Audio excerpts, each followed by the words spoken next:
and welcome to Power Play.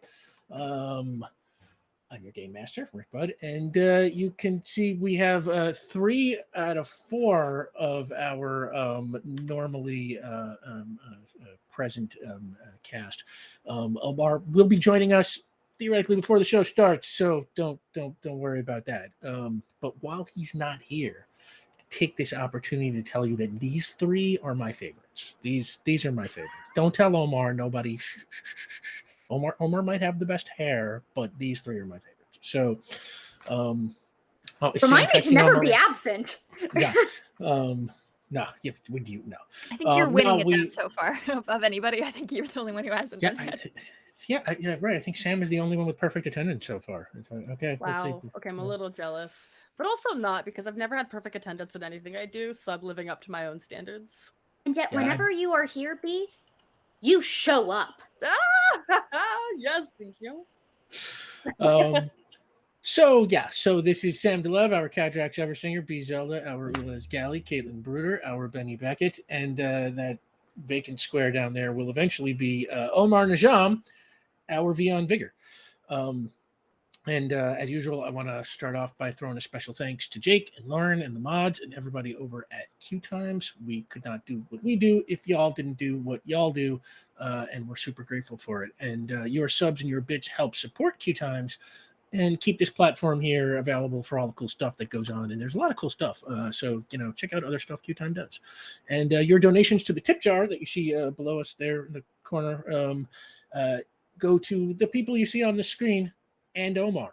And to that end, we have some rewards as usual. Here's how they work. If we get to $50, the team gets a point of community determination. God knows they need it this week because I do not think there's a single point of determination on the board. No community determination. No character has even one right now. If we get to $150, as you know, in universe, our team has a mysterious benefactor who sends them useful gifts that they remember they have from time to time. We know outside the universe that mysterious benefactor is you, the chat, and this week the chat can provide the team with one-time use, what I am calling Hypno Credentials.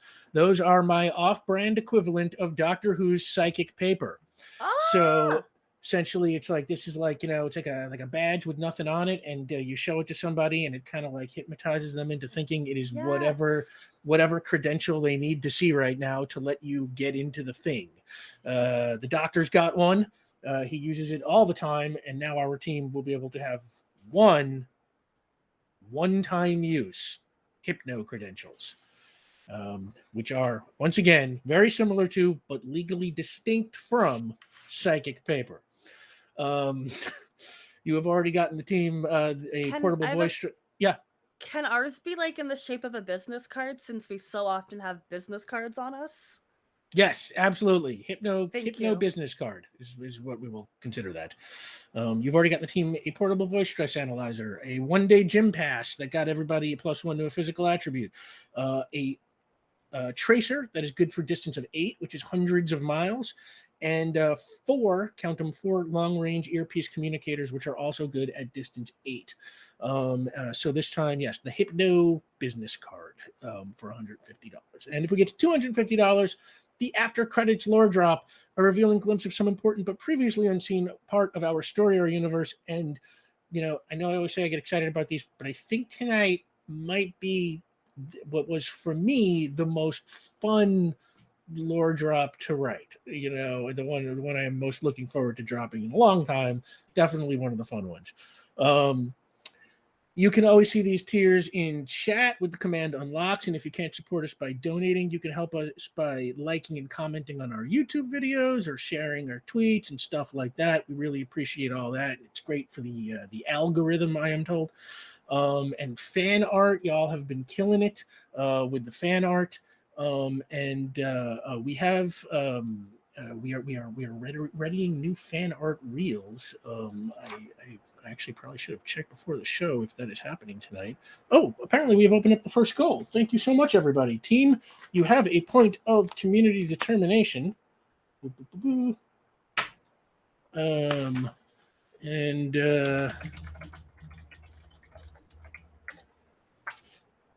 That's awesome.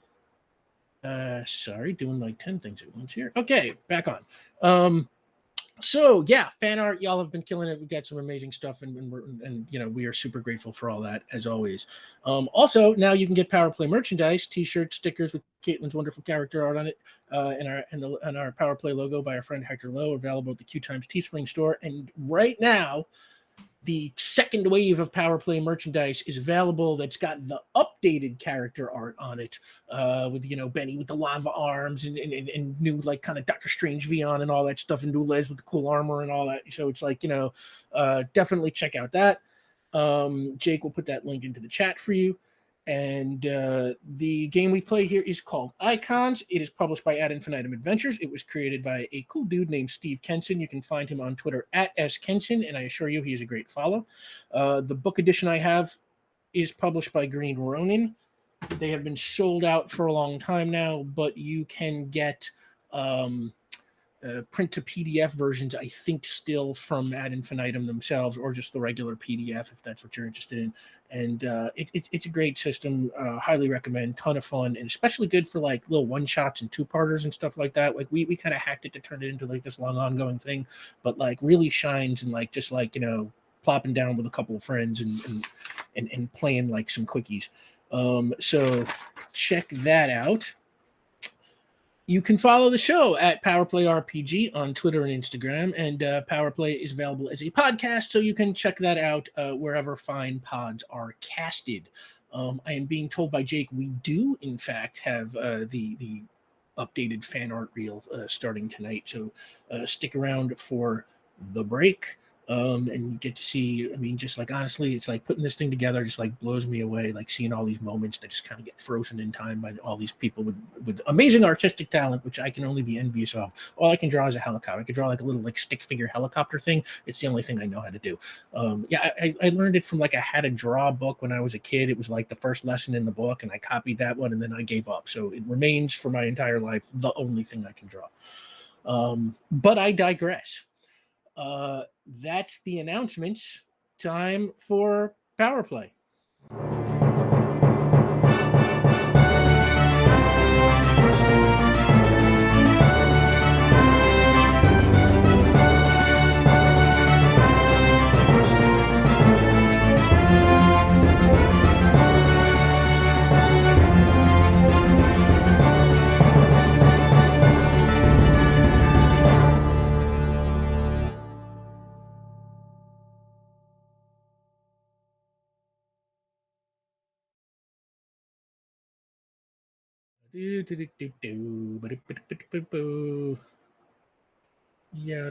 And we're back.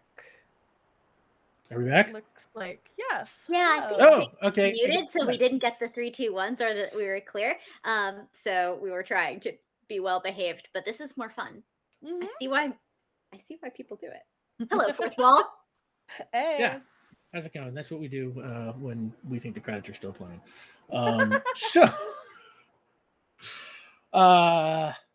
Previously on Power Play, Lila Pendry, our team's old friend from the NSA, approached the team and introduced them to Dr. Keith Sutton, a scientist who works with a covert government agency called the Alien System Tracking and Reconnaissance Organization, otherwise known as ASTRO. Dr. Sutton explained that ASTRO had been communicating with the keepers of Spire, Ulez's people, in an attempt to learn more about intelligent life in the universe. That is, until the Keepers sent out an SOS saying they were under attack by the Star Choir of Beta Pixidus, Cadrax's people. Astro sent our heroes to space via a wormhole hidden beneath the waves of Central Bay. But a few hours into their trip, they were attacked by Sunny, the son of Cadrax's mentor, Sonneville. The attack knocked the ship out of the wormhole, sending it to an unknown region of space where it crashed onto an unidentified barren planet. Sunny pursued the team to that planet because he wanted to kill Cadrax and prevent the possibility that their influence as Eversinger would change the Star Choir. Meanwhile, the team aimed to steal Sunny's ship. They all faced off in a long dead alien city, which was overrun by roach monsters after the sun went down. Those roach monsters stole the fuel cell from Sunny's ship, but the team was able to reclaim it eventually. They didn't capture Sunny, but he did promise a fight in the future. At that point, the team departed the surface in Sunny's ship with Cadrax and Benny? Cadrax flying alongside? Maybe just Cadrax flying alongside. Was Yeah, Benny Kedrick was alongside? flying alongside, and Benny hadn't dropped lava form yet. She was Okay. just waiting. So Cadrax flying alongside the ship for safety, just in case of any last-minute Sunny attacks. And that is where we will pick up. It is the morning of July 14th, 2021 in Earth time. And Cadrax, you just to get a little technical thing out of the way here, you only fly at speed 2, and the ship has to fly at least speed 9 to achieve escape velocity. Right, I imagine I get in the airlock well before that. Okay, so Cadrax, you get in the airlock. I will say satisfied that you are out of range of any last minute attacks from Sunny, who cannot he cannot fly like you. So even with his ability to blast himself off the ground with harmonic resonance, you are good. And yeah, you rejoin the crew inside the ship. Ulez is flying the ship. Benny is Pacing. pacing. And Vion is off checking something out right now. And yeah, Ulez, this ship is very different than Keeper ships, like the one Astro gave you. You have a basic grasp over how to fly it, but you definitely will not be as deft at the controls as you would have been in the ship you had. Yeah, it makes sense.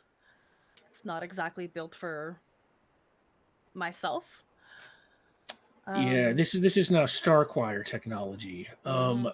So with the planet firmly in the rearview mirror now, what do y'all want to do?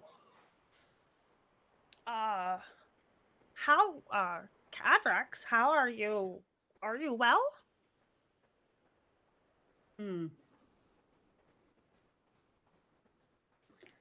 I'm within working parameters for continuing our mission such that as it is capable to do so. And you? Oh, yes. We are very concerned, and we have a sensation of what we have understood as anxiety, but it is not something that I am truly at ease with. But other than that sensation, we are physically well. It seems like an extremely reasonable response to the dire situation in which we have and continue to face. That is correct. Nonetheless, it is almost like a physical feeling, as if I had, what is the organs that the humans possess? There are not actual butterflies in their stomach, but they use this Oh! expression irrespective of the presence of arthropods. Does this perhaps match your sensation? Oh, indeed. So there are no butterflies that truly reside inside the stomachs of humans? I have opened up many stomachs of humans and have never observed such a thing. That's disappointing. Ulaz, you don't have like any sort of breathing mechanism, do you?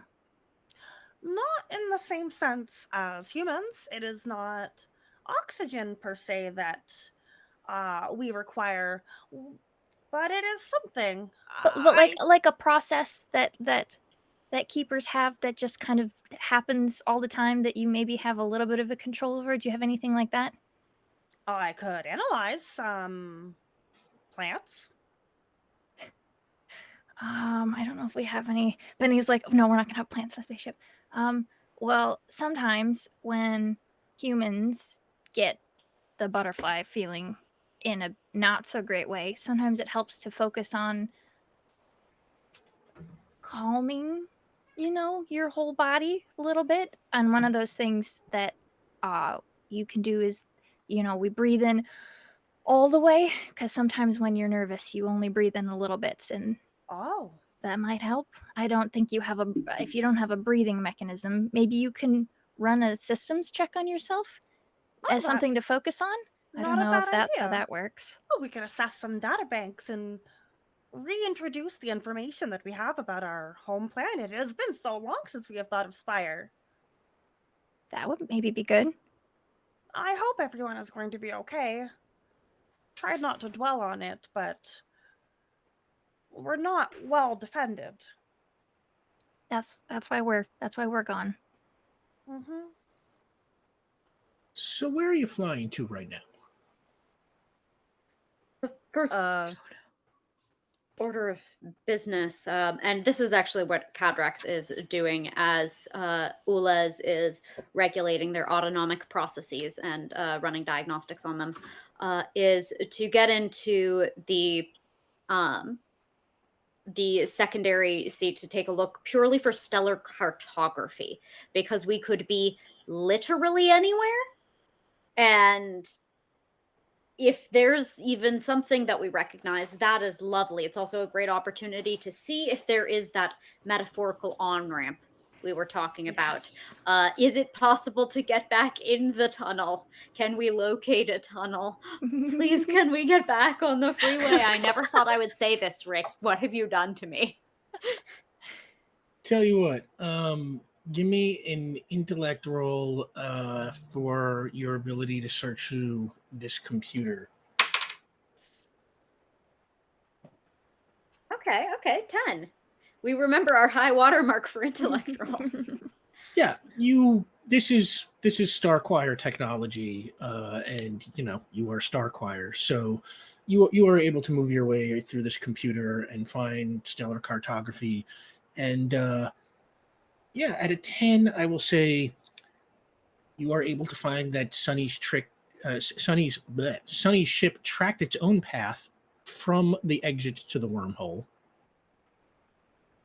and you can give that to Ulez under, assuming that that is the way to get back on, or It is certainly a method worth attempting, because hunting for a wormhole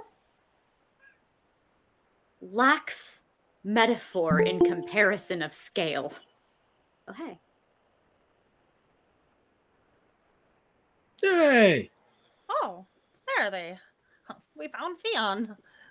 And yeah, Vion comes trotting down the hallway. Vion, you are on the ship. You have taken off from the planet. Cadrax is searching the computer for a way back to the wormhole, and they found at least Sunny's path from the wormhole. Ulez, have you ever observed when Benny drives us that there are sometimes ramps at the top of which it is written, "Do not enter"? Oh, yes. This is because the flow of traffic in that direction is not encouraged, much like venous backup in a cardiovascular system. Nonetheless, if we perform the analog for this wormhole, perhaps, given the low state of traffic, we will enter the freeway successfully without a collision. This is something that we can absolutely attempt. I will pass the vector to Ulez. Okay. Ulez, do me a favor. First, give me an interface roll. That's legit.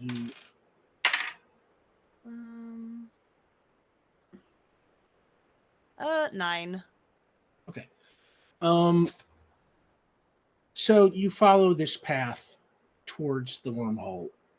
And yeah, like Cadrax said, getting on a highway by driving up the off-ramp is a little bit of a different experience than getting on a highway by driving on the on-ramp. And here, remember how I talked about way back when you were in the wormhole that it was sort of filled with the detritus of old ships and things that have been sucked into it? Well, some of them are kind of just shooting out of the wormhole, just being ejected into space.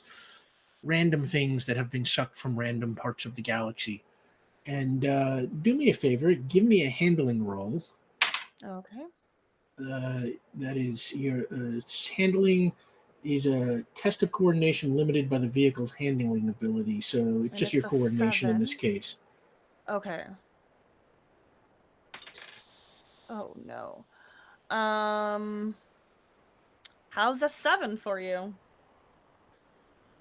Okay. It's a rocky ride. Yeah. You know, it's like this ship has pretty good armor. It's actually got better armor than the one that you had previously. But it's got worse handling to begin with. It is not quite as maneuverable as the previous ship, and you don't fly it as well. So you are hitting some of that detritus as it gets ejected from the wormhole. I'm going to say you lose a little bit of your structural integrity. Okay. But not enough to really matter. And Okay. you fly up the wormhole, you see all this stuff coming at you, and then all of a sudden those stripes are there again, and there's just like you are back in that tunnel. Ulez, you still have the original course in your system from earlier. Perfect. Yep. So I'm going to say essentially this puts you back on track. But since the ship is a hair slower than the past one, and you were not even all the way there, it was a days-long trip, you've got a little bit of time before you all arrive. Okay. For starters, I think Ulez kind of looks behind them after not really warning anybody that they were going to run into so much space trash. I hope everybody was kind of strapped in or something to that effect. And they're gonna kind of glance. We hope everyone is okay. That was rather chaotic, and they might be the only one belted in. Fine. Just against the bulkhead. Oh, Benny is now good. reconsidering her choice to turn back to human form. Yeah, good. Benny, you're good in here now. Yeah. No, I just mean she after they left atmosphere, she reverted back to human form instead of lava form and got banged up a little bit from the This, it turns out, was a mistake. Yeah, it's good. I'm good. I'd like to go to the galley on this ship. What? Sure. Because Sunny has the analogous physiologic structures to what our humans do. And so there might be snacks. We had to maintain our corporeal forms, and perhaps he did as well.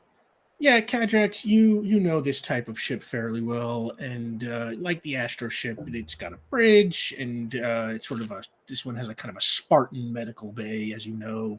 The medical treatment for soldiers in the Star Choirs, it's very low key. With your shielder on it, yes. There's a navigation area, engineering station, training areas, stuff like that, and a galley. And true. Just like you felt you would, you find that the galley is stocked with kind of, military rations. Sonny had talked about staking out the wormhole and waiting for you, so it looks like he was prepared for a good long wait. It is nothing super good, nothing really especially delicious, but there is food here that should be able to sustain the humans on the crew that need it. This means at some point, Sunny went to a military surplus store. Can you imagine how awkward he made that conversation just for everybody involved? He is not a social person. I should say not. You were talking earlier about space trash, and yet. So... These are Star Choir issue for people who will be wearing human skins. Interesting. I have no idea what that's like. In that case, he went to Star Choir. No. So I will bring some of those back up to the bridge for. Yeah, you are. Snacks. You gather some of them, and you are headed back up to the bridge. As you sort of walk around, tell you what, Kedris, give me an intellect roll. Okay. You thought about being something better than you were. Then you remembered who you were rolling for. Okay, that's a 7. Okay, 7. As you sort of walk around, checking out the ship, bringing these rations back, sort of seeing what's what, you sort of get the feeling, ship like this would probably be more stocked up and prepared differently for an official mission, and you get the feeling that this might be stolen or maybe belong to Sunny privately. And you pass, the training area. It doesn't have any of the normal training equipment that would be in it, things like that. And you also pass by what you would assume is Sunny's quarters, and it looks like some of his belongings left behind. But you have a mission, and you drop off your food to your friends. Please enjoy these rations created by non-humans with no sense of human taste. Well, now I have to try one. I want to just grab something, and I'm going to make Vian eat it with me. We're going to try alien facsimile of human snack. I have not had these since we first attempted the invasion. Very exciting.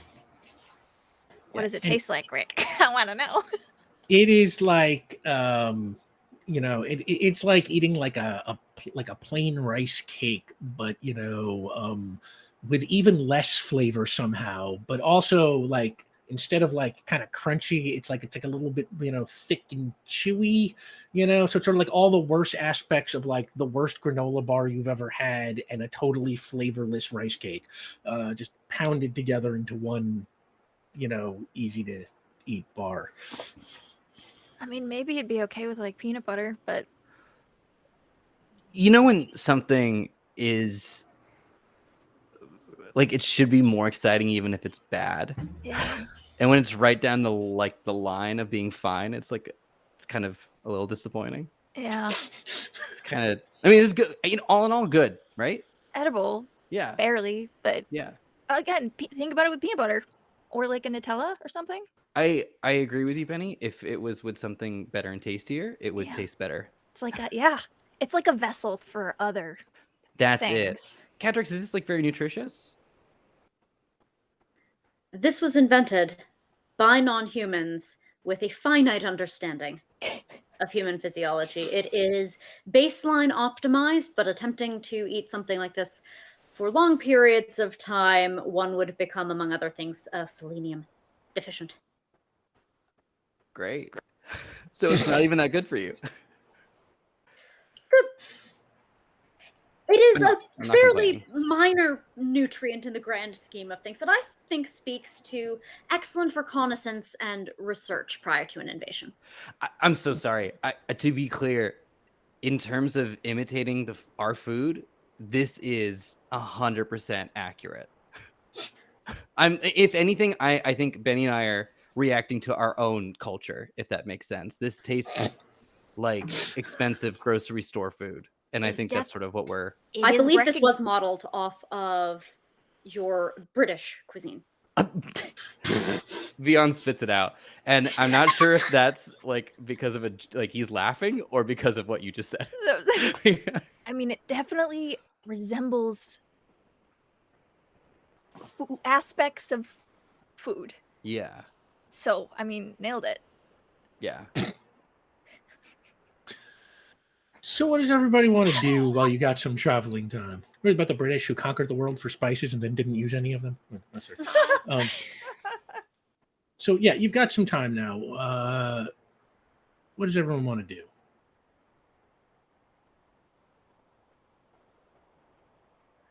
I mean, Ulez would like to assimilate, consume, ingest all of the knowledge of the Star Choir that they can from this ship.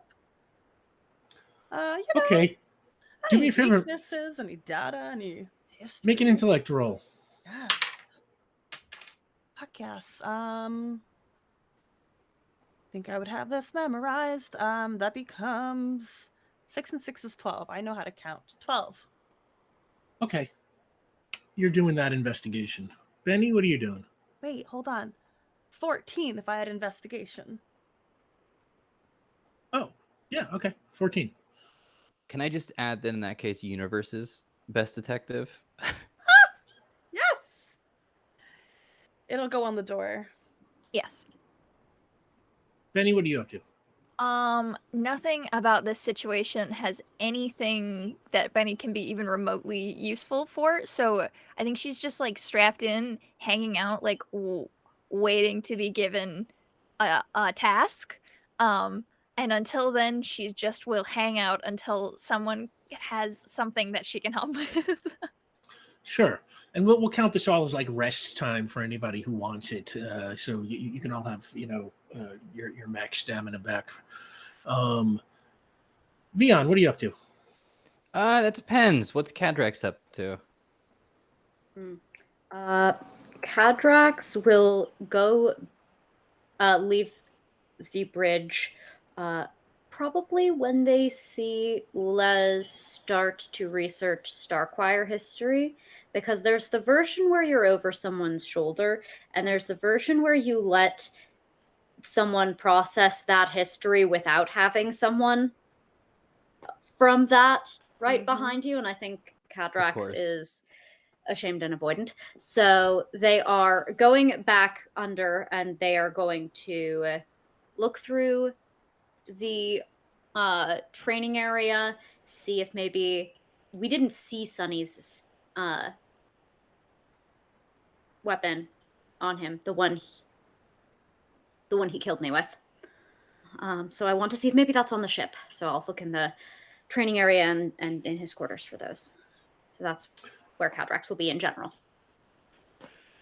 Beyond?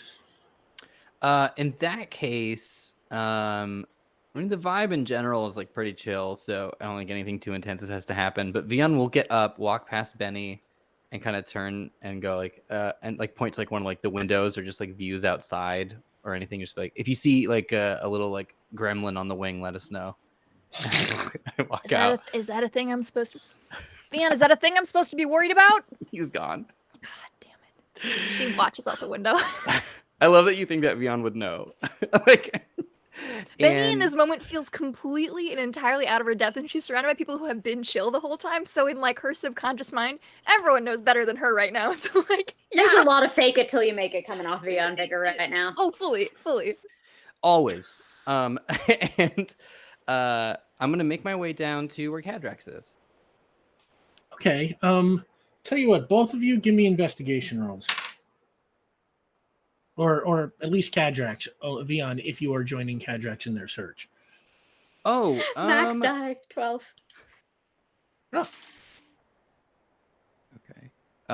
Okay. I won't join in yet, but if I do, I rolled an 11. Okay. Yeah. Cadrax, you start off in the training area. Like I said, it's kind of empty. It looks like, it would be outfitted before an official mission, and there's nothing there. You next move on to the Armory, which would normally be replete with batons and shields and, laser cannons like the one Sunny had. But this one is empty. Again, the kind of thing that probably would have been stocked up on an official mission. Nothing. Next, you make your way to Sunny's quarters. And, again, kind of Spartan. Looks like Sunny, lives pretty thin while he's on a stakeout. You find some of the clothes you saw him wear on Earth, including a jacket that's got the tracer that Vion put in his pocket, still in that pocket. You find a sharpened aluminum or kind of steel rod that you guess is the weapon he had up his sleeve. It's got what you can probably guess is stained blood on it. Dried, long dried. And it's probably just been sitting on the floor of these quarters for a long time. you're not 100% sure this is what you were killed with because it happened from behind. But with a 12, I would say that seems like the likely deduction. And you find recording. In the Star Choir is an very audio kind of culture. They do not tend to keep pictures as much of their loved ones like we do. They keep recordings of their voices. And this recording that I will say is on Star Choir digital medium, coming soon to the Apple Store. No, do you play it? Yes, I'll put my fingers under the plasium backing of it and hum to resonate the recording. And what you hear is the voice of Sonnevel. And he is singing what you recognize as a very common Star Choir lullaby that parents sing to their children. Forgive me, folks, I can't sing for shit, but it goes something to the effect of, wherever the tune may carry us, let's never forget our bond. From the hills of Cantilena to the choir far beyond. You will never be alone. My child, you'll always have a home. As long as you keep this song close to your heart. That's it.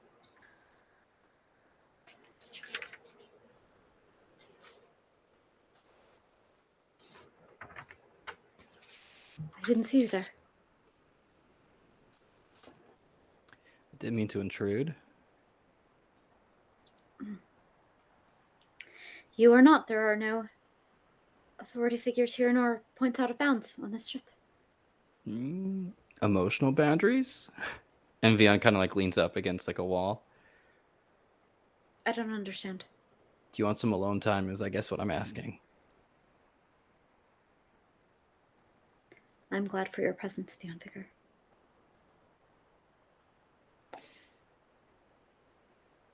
This is a lot, which I get. Not the exact details, but in terms of there being very complicated emotions, especially surrounding one's sense of parentage and mortality, I understand very well. But also, Doc, if you just want to hang out in the quiet for a bit, I'm good for that too. I did not understand that parentage had the same significance. I don't think I have heard you talk about family beyond your sister. Ooh. It's funny. I was about to talk about my folks and I paused because even though we're in the middle of space, I was still worried that they would hear me. I don't know if that's a thing that you've ever experienced. Most of my loved ones perished in the Alpha Combine invasion of the moon. I'm sorry to hear that. The other one.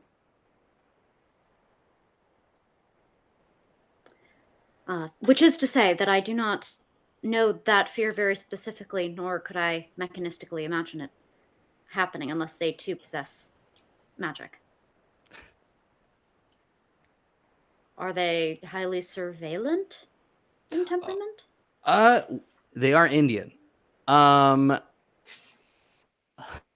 in a sense, I don't know, it's just a strange thing, isn't it? Being connected to people emotionally and still feeling expectations and oath, even if they're not immediately in front of you or with you in, I guess, a traditional sense. You feel that for your parents? Yeah. Amongst a lot of things.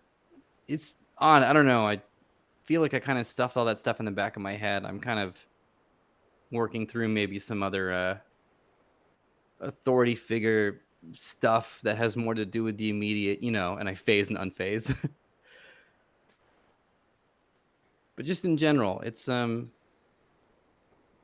interesting feeling thinking about people who are not right there. And I know that's probably ironic coming from a ghost himself, but I don't know, maybe it speaks more to us than it is about them.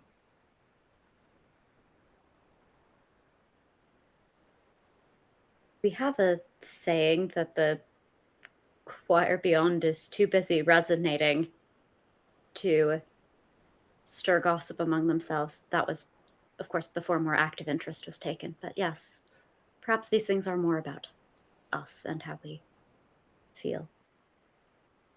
I certainly feel a sense of obligation and oath toward all of you.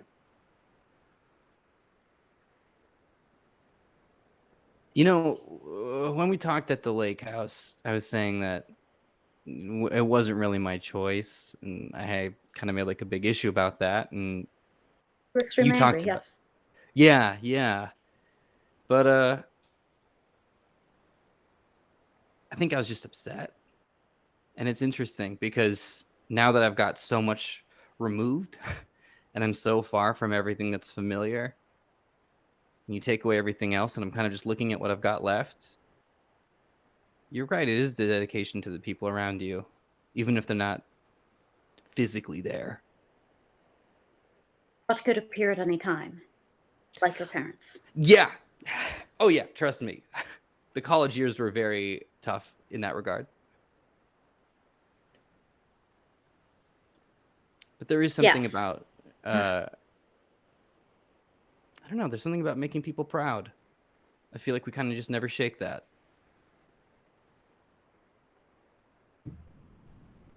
That truth transcends the stars, beyond Vicar. May I ask you a question? Yeah, anything.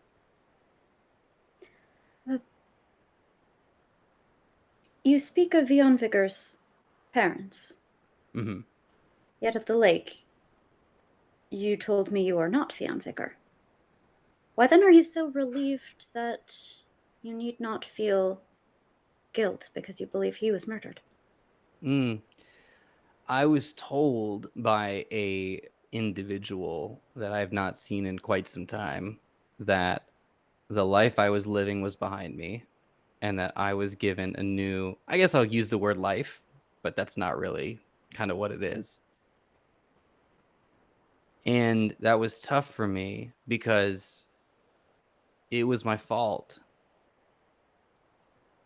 I threw away my life. And I think what was hard about that was that I think ultimately, now that I can see what I could have done with that living life where I had blood and, I don't know, needed more food and sleep, the potential of all that and how some of that could have been gone because of my decision. But if it wasn't my decision and it wasn't my fault and I didn't throw away my life, even if it's the consequences of something I did, because I am curious as to who killed me. Don't get me wrong. That is definitely something that's in the back of my mind. I look to something pointed in the corner.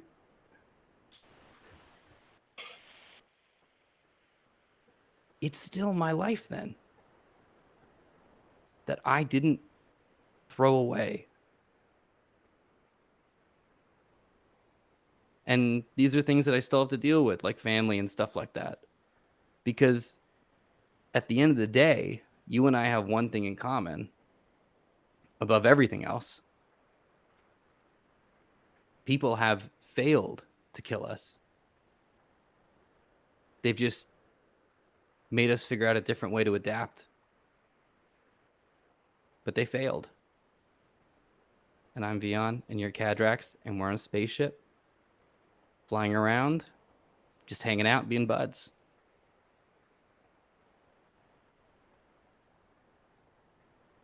I'm glad you are my bud. And I'm glad you are my bud. Vion, I would like to play this again. It is perhaps not directly comprehensible Mhm. to humans. It is not in your language. But would you like to listen to it with me? I would. Before we do that, though, do you still have the package I gave you before we left? Of course. And out of the inside of their white coat pocket, there's an edge of some of the paper that's a little singed. That couldn't possibly be from lava or anything. It must have just been completely coincidental. You helped me a lot at the lake house when you said just fall. And it was me falling, and I needed that. I needed to fall. I needed to fall out of every expectation and every label that I had. And the last 6 months have been incredible, and they've been mine. And it's resulted in a reward of me finding out that my death wasn't my fault, which is a very big deal to me. And I understand that probably in a very morbid way. That doesn't sound great. I think a lot of other people would probably be very upset, but I think you and I can kind of understand a little bit that, like, This very feels silver very- lining to that cloud. Yes. Yeah. Yes. And it got me thinking, I've been sort of meditating on that a lot. And it's funny, we come from so many different places. And maybe we feel different feelings and we communicate differently. But we're still going through, this, for lack of a better term, life together. And sometimes there's things you can't say to people. And so you got to write them down yourself. But maybe even that language is...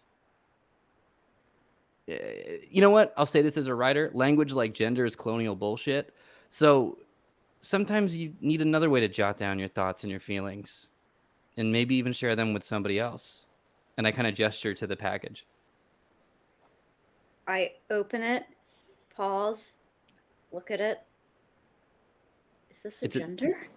No, it's not a gender because it's not a social construct. It is a notebook.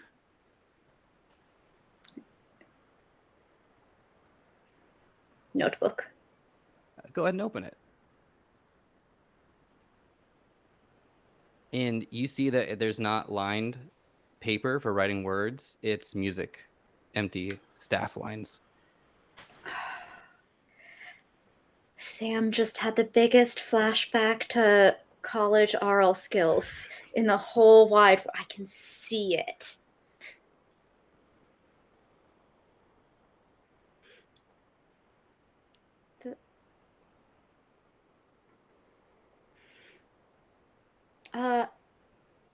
Is there a pen in this room? No, there's a pen somewhere.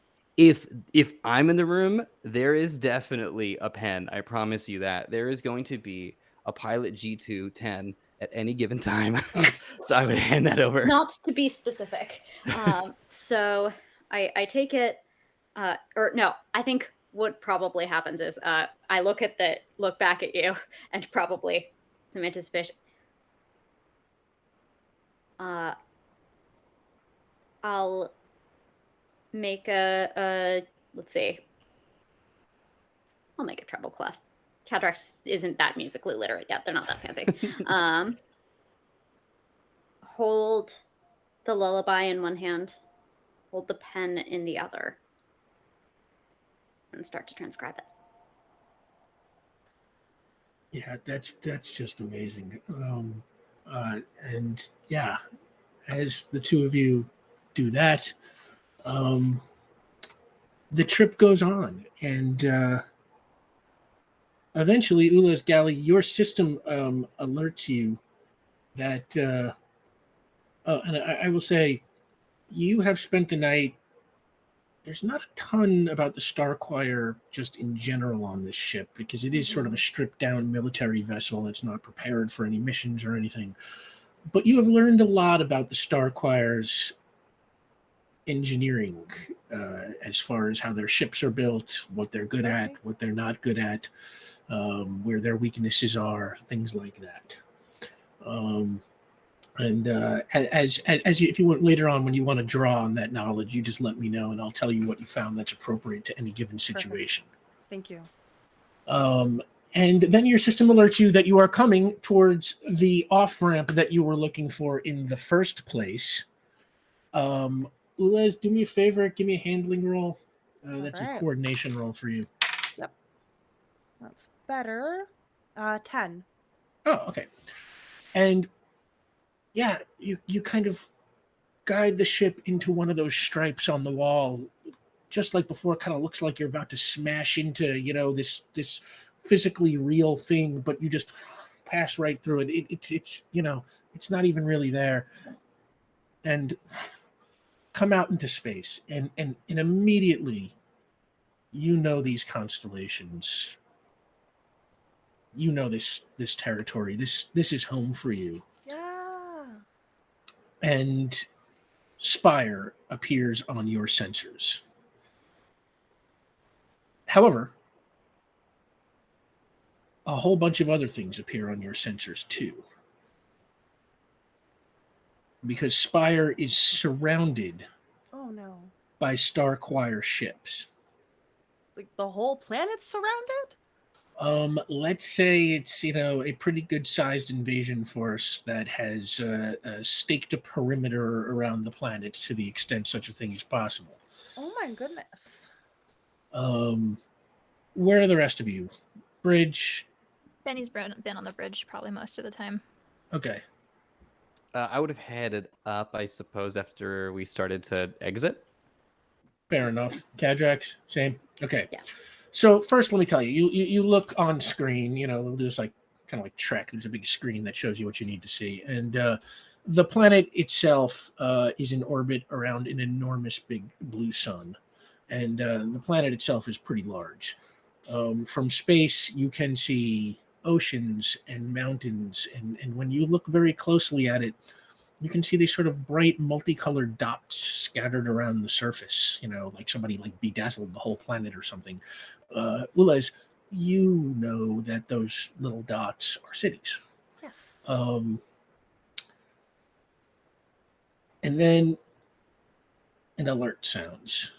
Oh no. Oh, play alert? Ulez, you can see from the computer that Star Choir ships are closing fast, and you are being hailed. Oh no.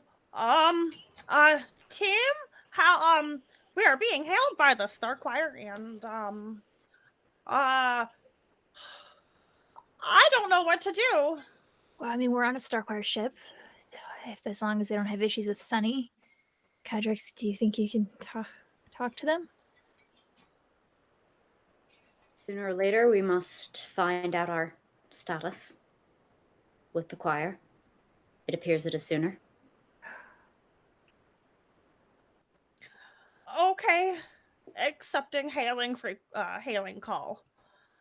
Yeah, and you put the call on screen, and you see there is what appears to be a human man.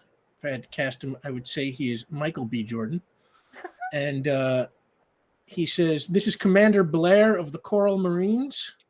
Identify yourself." This is Caldrax, Squire of the Blue.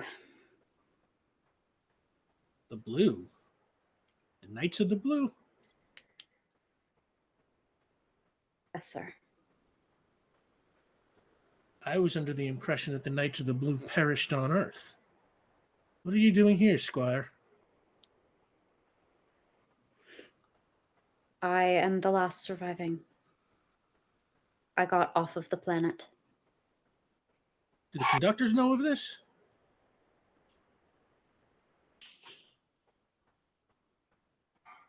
Yours is among the first coral faces I have seen.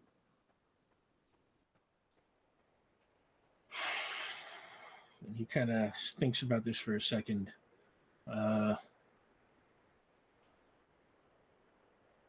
Why are you here?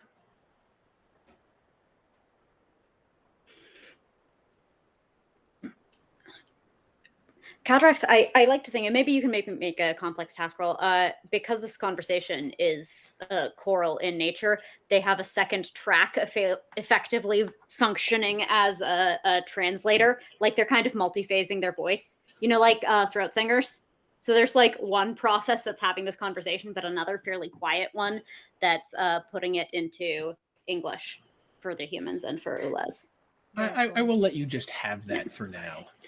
Good. So you know exactly why Catrax is completely freezing up to answer this question and has their hand just a little bit off camera, like, Hell. thumbs up. Do I Ulez lie? Like, little thumbs up. Is What's going on? vibrating next to you, and I think as soon as you hesitate, they take that moment to jump up from the pilot's seat and into frame. If this is a visual kind of interface, we are Les Galley. Designation 8539425544, and we are requesting that you leave my planet. Oh wow, Ulez. I I'll think give they you deserve a point of For determination. honest but naive for Please, that, thank you. for sure. And Commander Blair,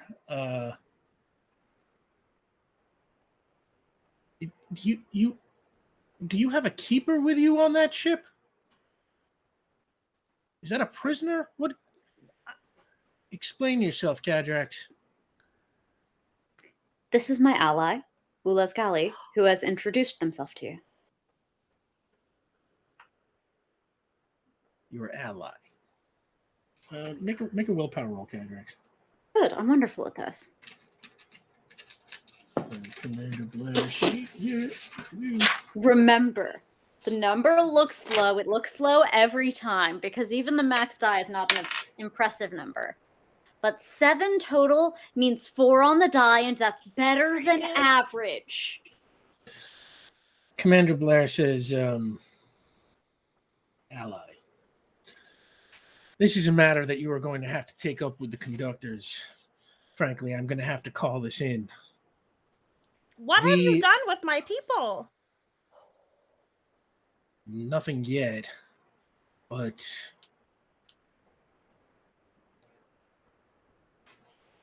the Great Library of Spire possesses an inordinate amount of information about our enemies, the Alpha Combine.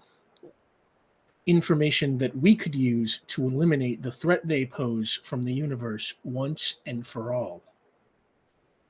So you threaten my planet? Do you understand who the keepers are? We keep the knowledge. We share that knowledge. That knowledge is for all who would seek it. What are you doing? Well, therein lies the problem, because it also possesses information about the Star Choir, information that we would prefer to keep out of the hands of the Combine. So for the good of the Star Choir, and in fact all life in the path of the Combine, Conductor Audon has ordered me to copy all the information in the Great Library of Spire, and then once it is complete, destroy it. You can't do that. It's not my call. No. You can't just erase information. Cadrax, this process will take 11 hours. I am ordering you to stand down and stay right where you are in that ship until I can assign a squadron of Coral Marines to bring in your ally. That is not of tactical necessity at this time. It is transparently not so. I will decide what the tactical necessities are. You are You are ordered to clearly deciding stand incorrectly. down, Squire. Make a willpower roll. Yes. And yet, it's still not a good number, 9. But it's max die. Again, You are ordered to stand down. I will not repeat myself again. Blair out. And the transmission ends. I'd like to try to trace the signal. To which ship it's from. Wow, would you like some assistance? Please. Okay, so we're going to try something we don't do a lot here. A combined task, since you're both Yeah. doing the same thing. Okay, so the way this works is the one of you is sort of like the chief, the main, going to make the main role, and the other one's going to sort of do an assist. How do you want to do this? I'll do the main. Okay. I will assist. All right, so both of you tell me what you get. 11.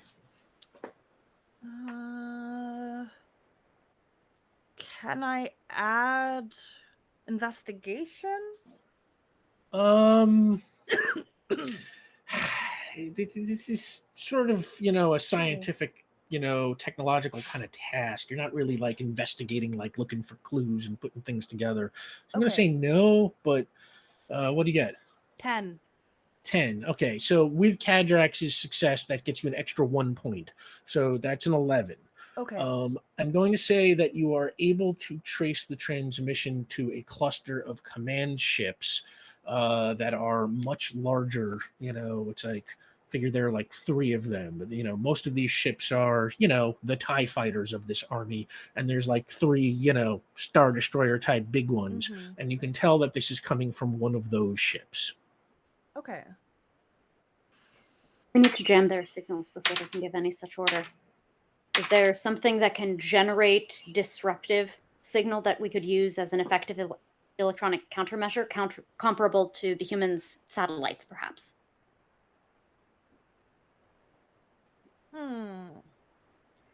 You are the most familiar with what is available on the ship. Do you think there is something that we could harness?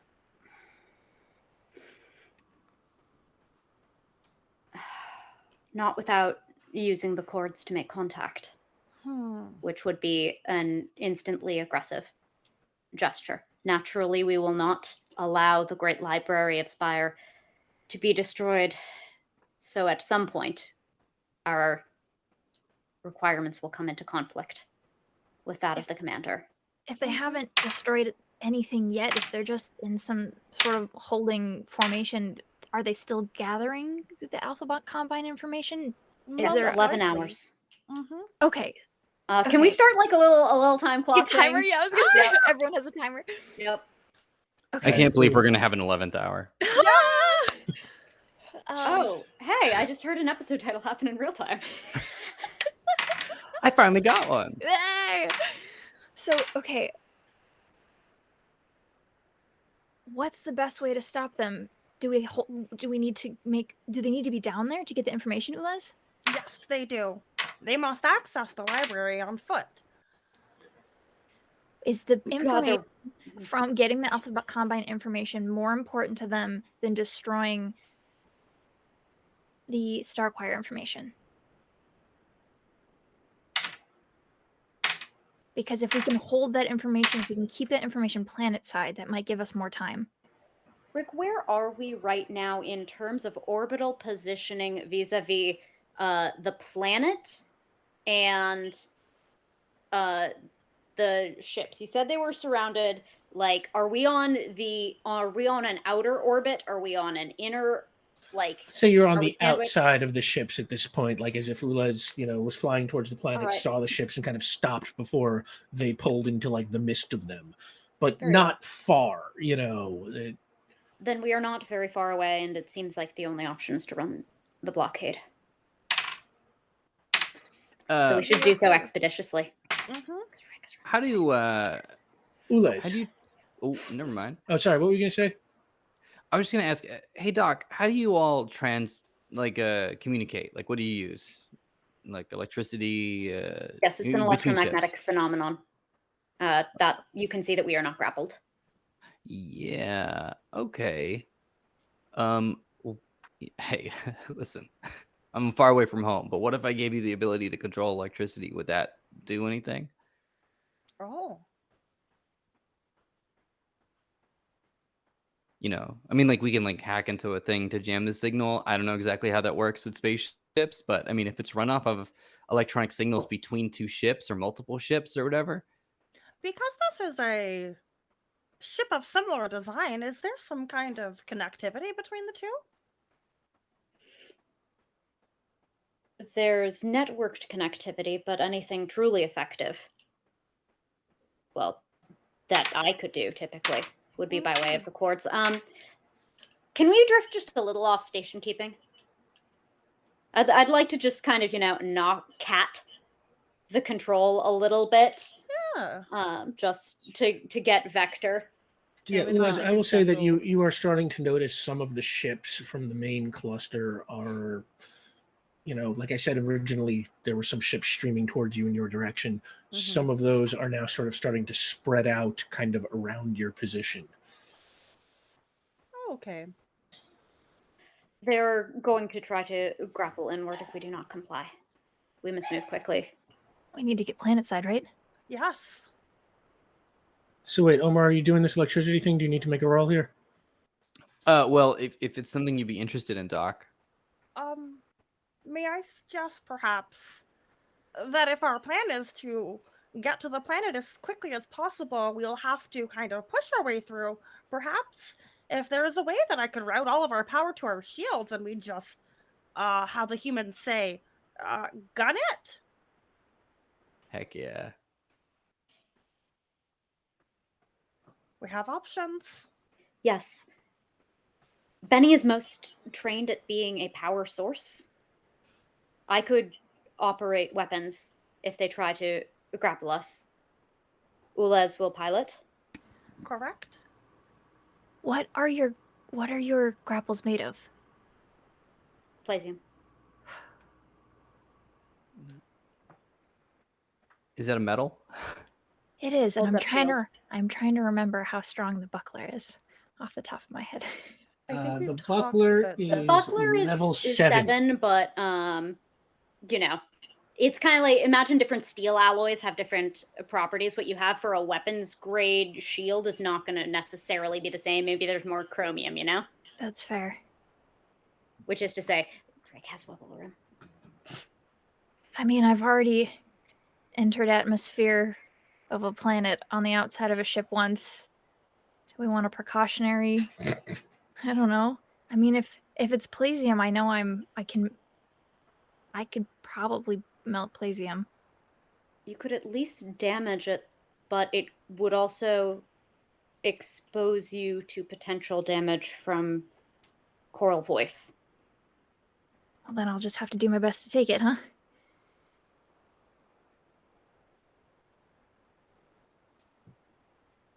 Do it. Okay. Exist well.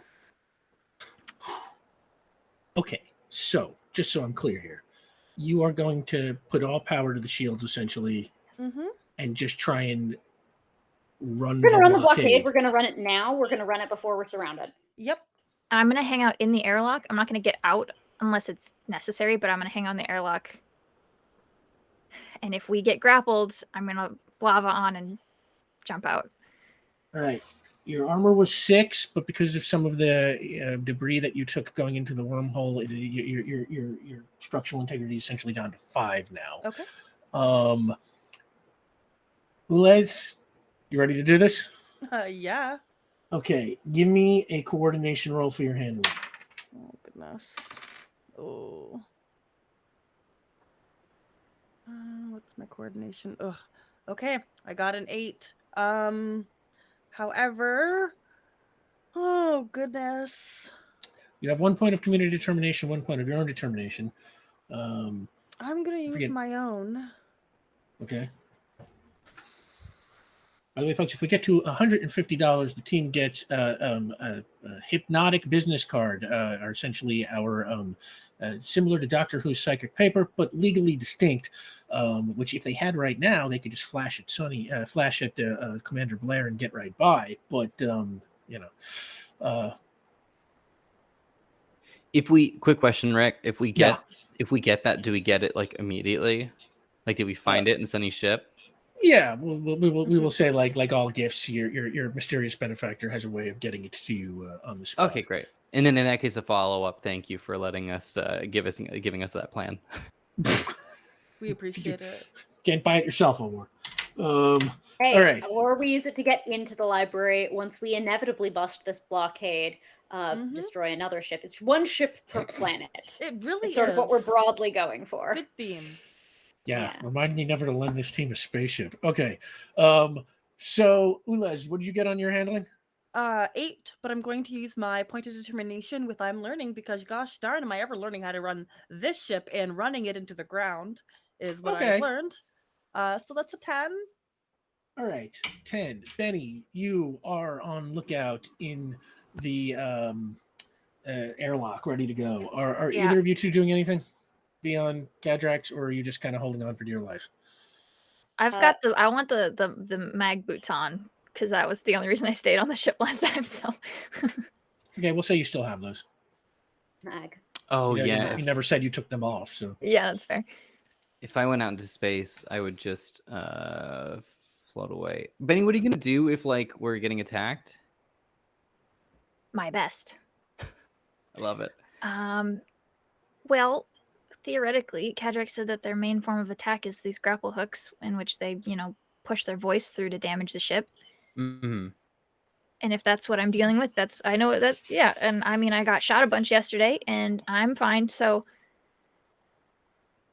if it gets bad, I come back in. That's my plan. Okay. Yeah. So casting cosmic isn't gonna help a lot. All right. You know what? I'm just gonna keep meditating on this, and if an event comes up where I can help with, I'll do it. fair enough. Ulez, you push on forward. The ship, the rockets come to life, and the ship soars towards the planet. As that happens, the screen pops back on. Commander Blair, his face appears again, and he says, "You have been ordered to stand down. Cut your engines, or you will be fired upon." We will not. Very well. The screen goes cuts off. So, where's my spaceship? So many ominous rollings. Okay. So many ships surrounding us, Oh, all I of which can know. fire independently. I think really quickly, Uliz will turn to Vian. I might require some additional energy, electricity, whatever powers this ship. You need more electricity? Yes. I think I can help with that a little bit. Let me see. Oh, now I'd have to do. Strange request. I'm trying to think mechanically. Could I teleport one of their energy cells? But I probably don't know where it is. Let's see. It's a wicked idea, though. Thank Right, you if- very If much. only. I'm trying to see if there is If a thing not, I can that's help okay. with, and if not, I have a really bonkers idea. You know what? I'm gonna keep scrolling. It's a really good idea, Ulez. If I can help, I 100% will. But you know what I will do for now, Ulez? Where is the power center? On our ship? Yeah. We believe it is on the first floor towards the end. Okay. And I'm gonna tell you what. Patch communications back there. Okay. I don't think I don't think my magic stuff can really help a whole lot in space until we touch down. There's not a lot I can do except for this one Hail Mary I got in my back pocket, which is a terrible idea. But if we need it, I'll do it. But for right now, I'm gonna Scotty this, okay? And I'm Okay. gonna, or you and I would probably know it better as Chief O'Briening this. And Yes. I'm gonna make a break for it. I'm gonna run to engineering essentially, and I'm gonna see if what I can reroute physically there. Nice. All right. It's outside of the controls, if that makes sense, Rick. Good. The- It's better yeah, the- because Scotty doesn't know. I don't know why you would try to be. Don't tell Scotty. All right. So the trip to engineering is not far. What do you want to do there? I would like to reroute everything non-essential, like lights, everything, to our engines. Let me put it this way, Rick. I'm gonna give. She's given all she's got, if that makes sense. Give me an intellect roll. Great, I love that. Beep, beep. 1 second. Please enjoy this antimatter drive. It comes with its own miniature particle accelerator to generate said antimatter. Okay. No big. 13. How's that do, Rick? 13. Okay.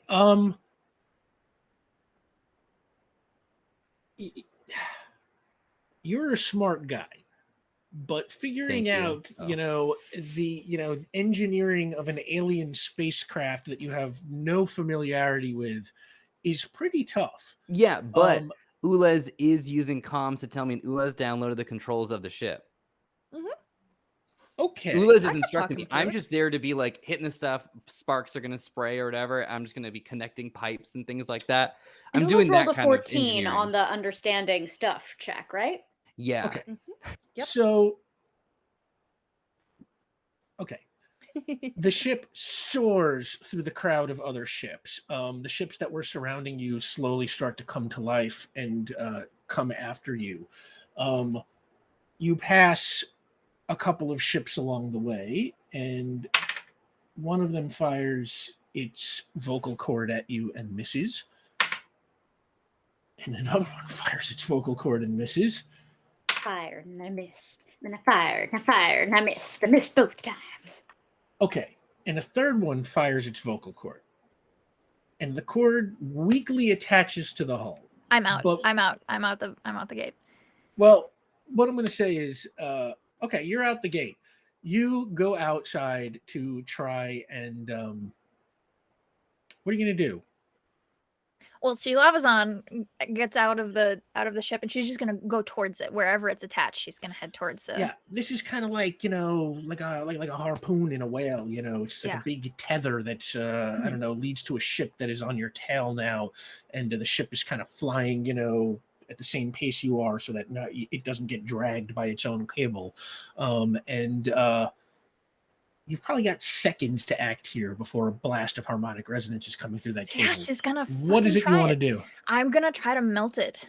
I want to, if I can, if at the very least I can start to liquefy it. Sound is weaker through liquid because solids, the molecules are closer together, but in liquid they're further apart. So at the very least I can dampen the attack, even if I can't break this off of us. So that's ideally I would like to bend and pull this metal apart, but I don't know if I can do that before then. So at the very least I want to try to start liquefying the metal.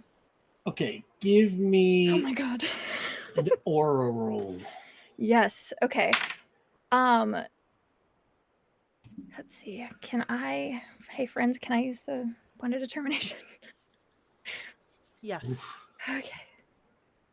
We gotta make sure we got some more determination back, though. Yeah, I know. I'm very Good, sorry. because we haven't been getting into any trouble. No, we have not.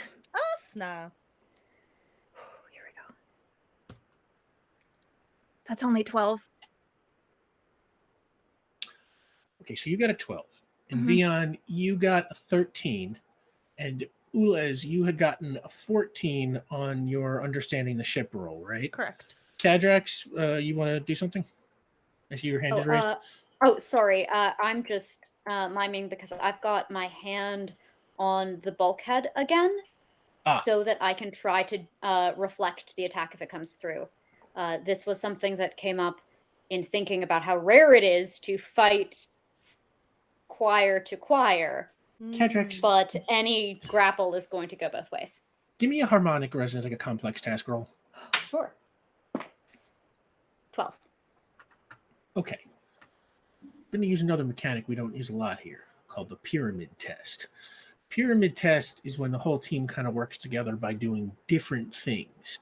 And the combinations, like essentially, so I get to, 4 of you take actions, then I can add those into 2 greater actions, and then essentially all into 1 overall roll.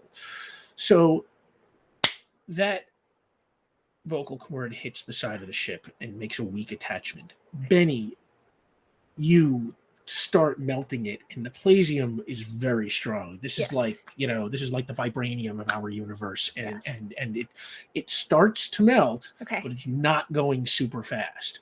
However, at the same time, Ulez is telling Vion what to do. And Vion, you are down there just, Scotty style or Forge or, Miles O'Brien or whoever you want to be, just pulling stuff, jamming circuits into other things, connecting, disconnecting stuff. Not exactly sure how much of this you are getting right because it is so complicated. And Ulez is just flying a ship while shouting instructions to you. You got to figure out what they're talking about as they go. And that ship fires a burst of harmonic resonance along the cable. But the cable has already been partially melted, so only a small amount of that transmits. Cadrax, you reflect it back just as Vion pulls something out which completely distorts the attitude of the ship, causing it to swirl, pulling it off of the cable and pulling you loose. Oh my god. You fly straight through the ships as they go. Some more fire at you, but your ship is kind of a little bit out of control now, and nobody can quite peg your course. And you do not get hit by any of the vocal cords. However, Ulez, you see a new hail is coming through. Oh god. Accept. Okay, and onto the screen, you see what you recognize as Dizeros Elgoron. Ah. Anyone else who can see the screen, Dizeros Elgoron looks a lot like Ulez Galley did when you first met them, only instead of a white uniform and helmet, Dizeros' outfit is black, and instead of those purple coaxial cables that Ulez has coming out of their helmet, Dizeros has kind of multicolored sort of rainbow cables coming out of their helmet. And Dizeros Elgoron says, we greet you. This is Organizer Dizeros Elgoron 424160509. With whom am I speaking? Oh, we greet you. This is Ulaz Gali, 8539425544. 8539425544. You have been missing for quite some time. It is warm and wonderful to have you back. Oh, correct. The feelings are very mutual, except that we are under duress and require assistance. Are you responding to my SOS call? Yes. This frequency will only remain secure for a few more moments. We will transmit our coordinates on the surface to you now. Then we will meet you there. Yes, please. We thank you. We thank you. Exist well. And the transmission cuts through, and then you get that transmission of coordinates, which you recognize as a location outside the city of Intella, which is one of the major cities of the planet's southwestern hemisphere. Ulez, you know that this is the location of the Great Library of Spire. You pull through the atmosphere, and you land.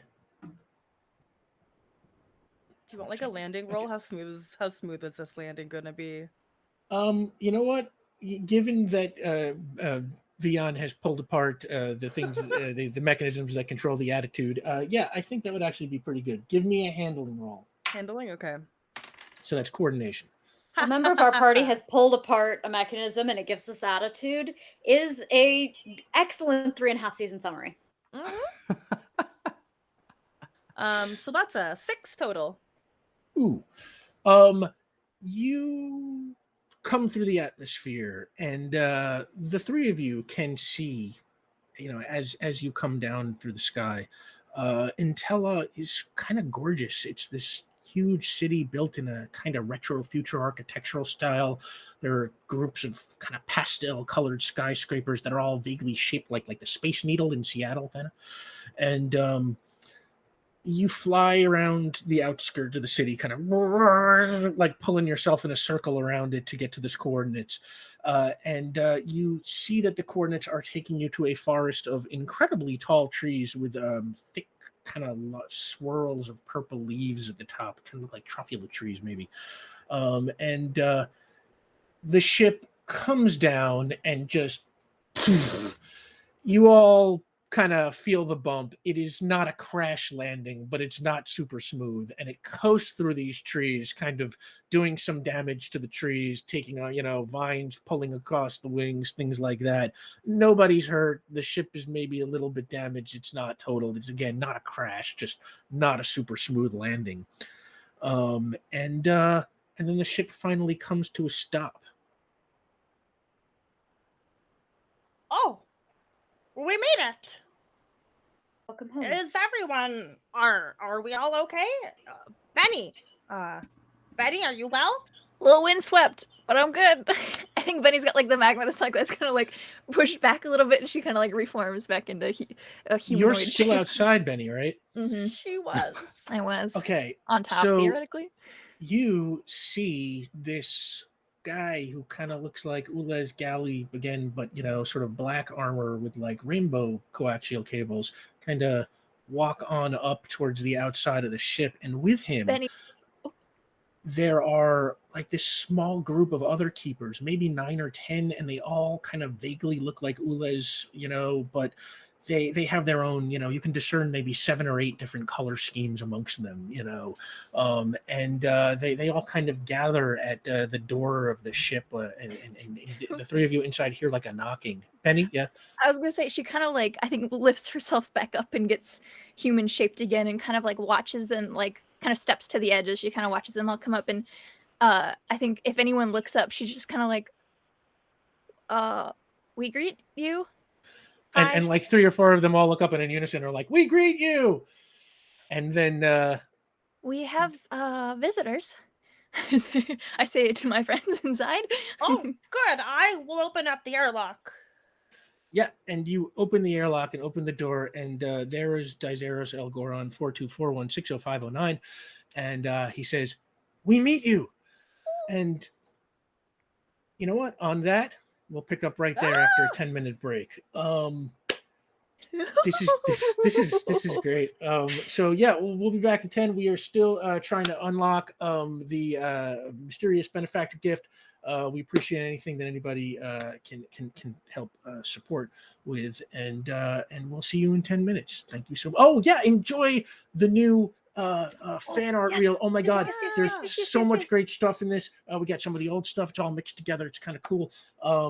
Yeah, check it out. We're super proud of everything everybody did, and we're super grateful for all the fan art. So check that out, and we will be back in 10.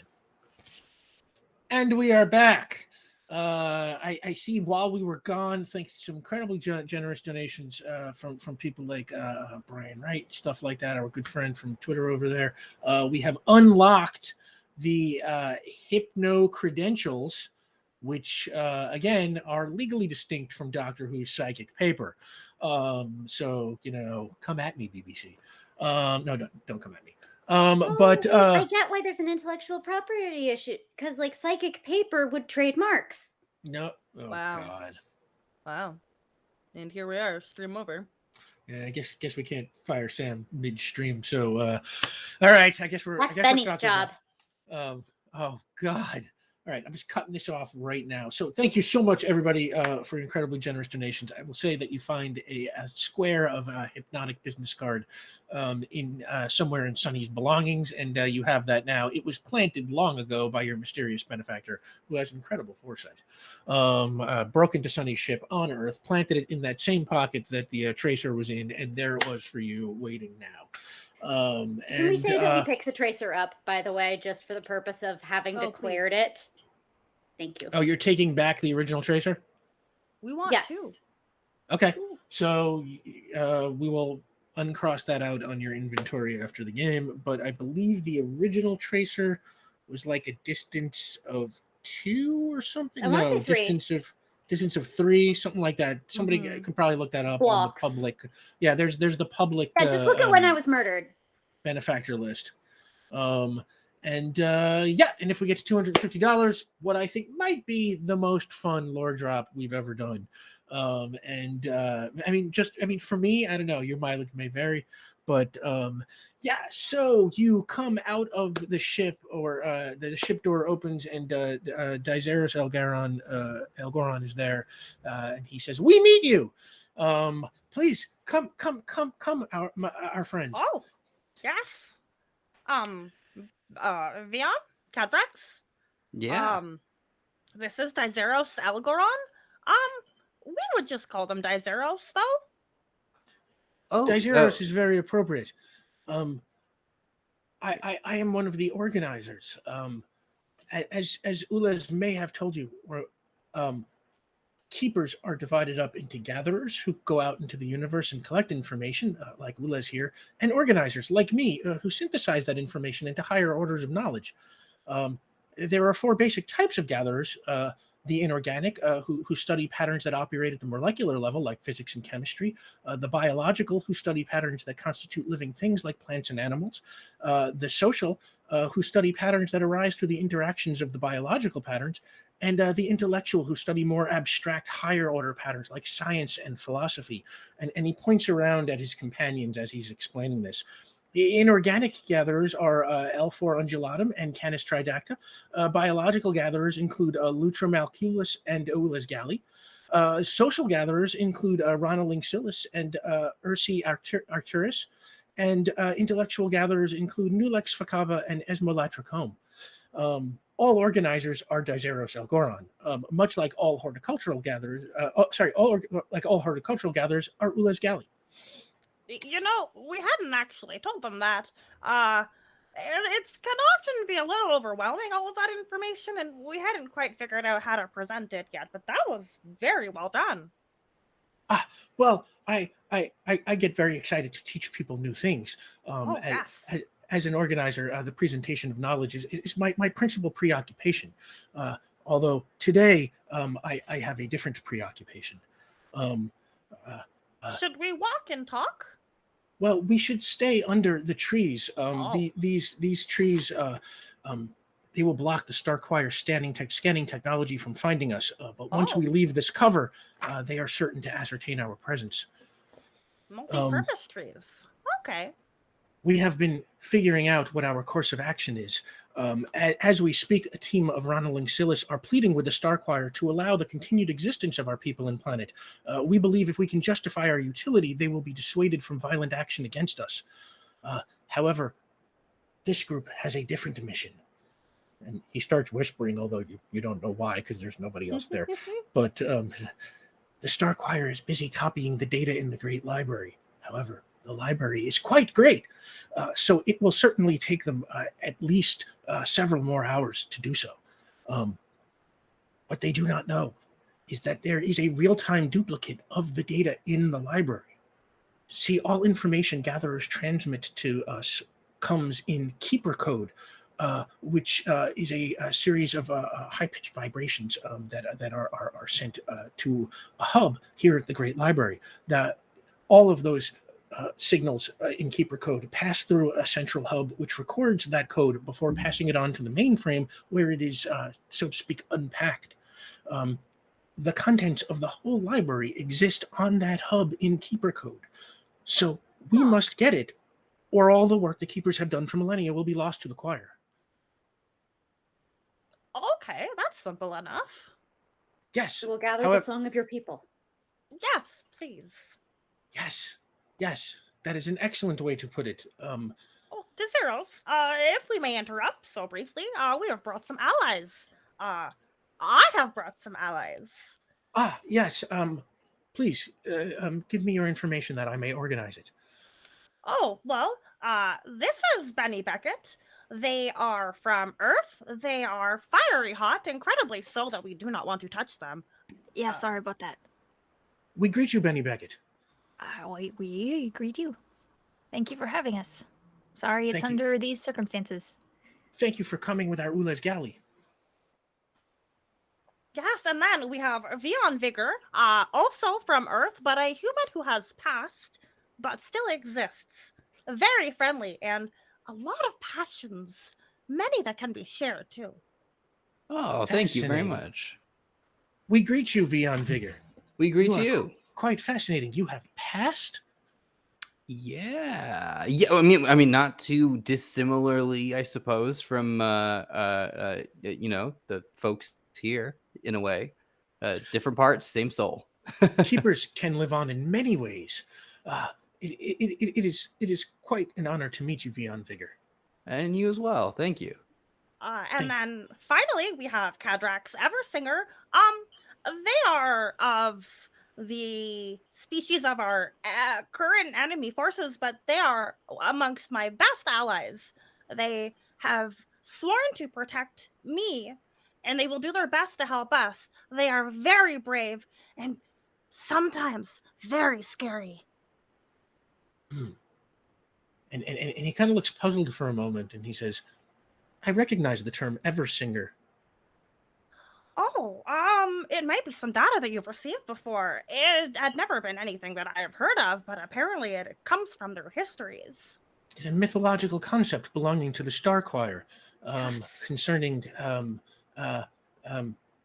a battle between two ancient brothers. Oh wow, you really know. Are your you one of history. those ancient brothers, Cadrax Eversinger?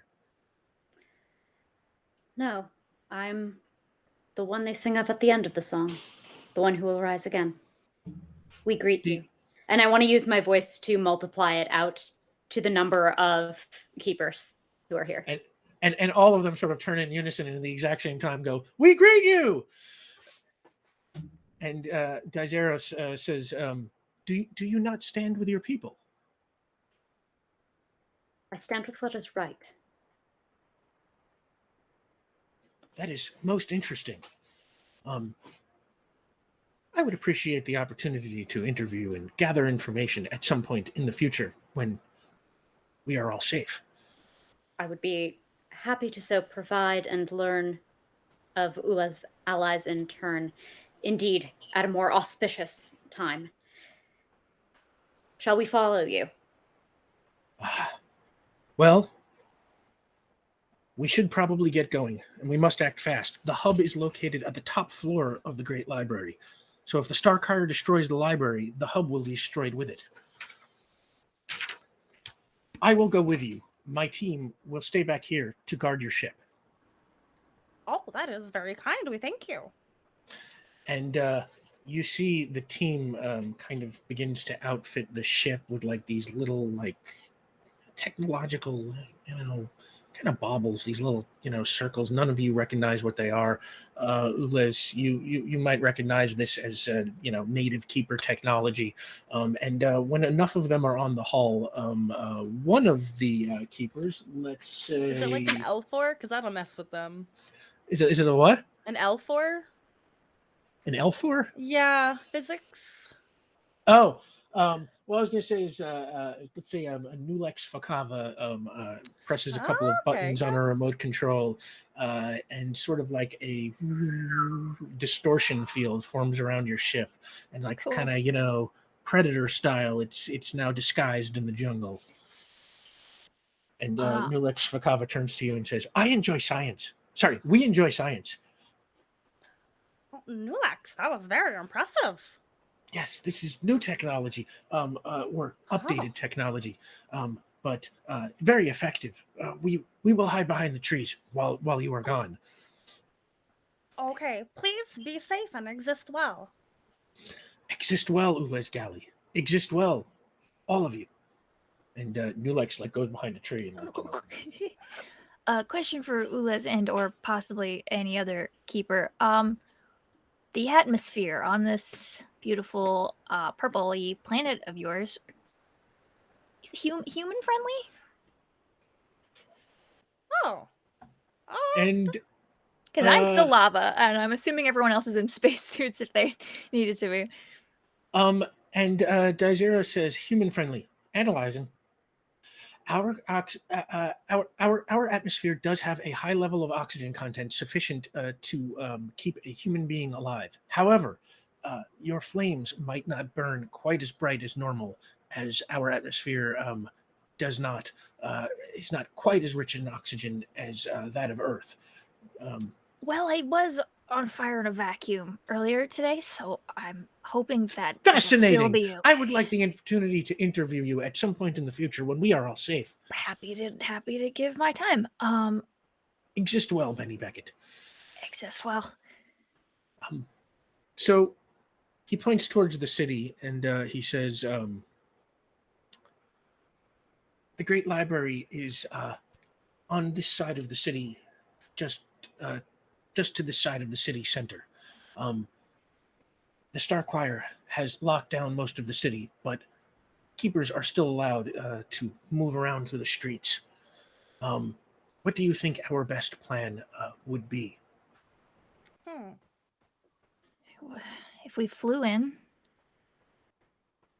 Quick question, Starquire. Question: are the scanners we're talking about EM or vocal? Because we're in Atmo now, and so I could see them using either.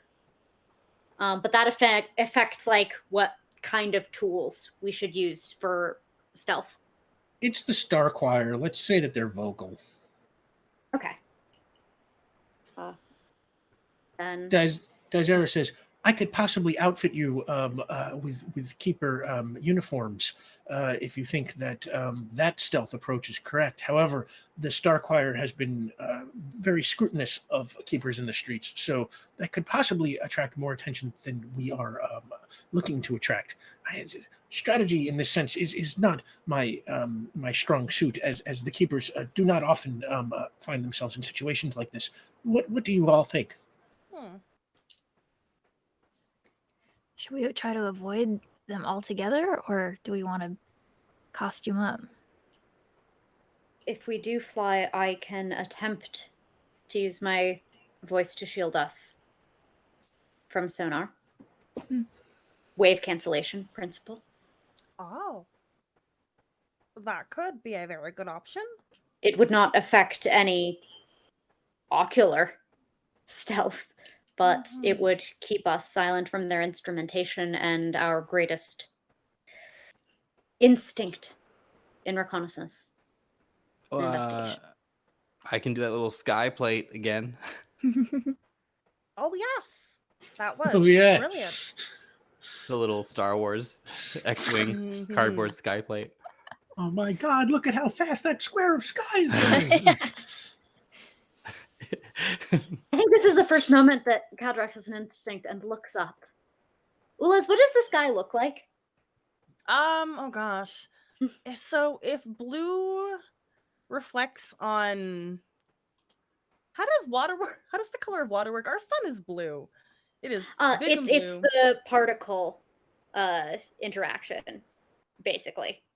So it's a function of atmospheric density and not directly composition, but indirectly composition via that density, I believe.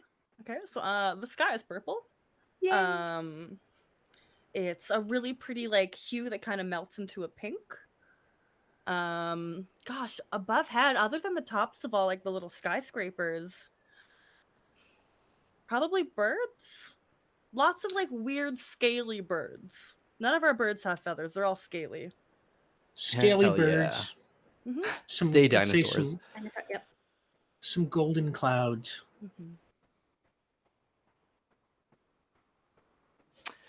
Okay, that cloud cover will definitely be a little complicated. But Oh, it's probably our best bet. as long as it's doable, this is a very good plan. Daizaro says, I am excited about this plan and happy to be a part of it.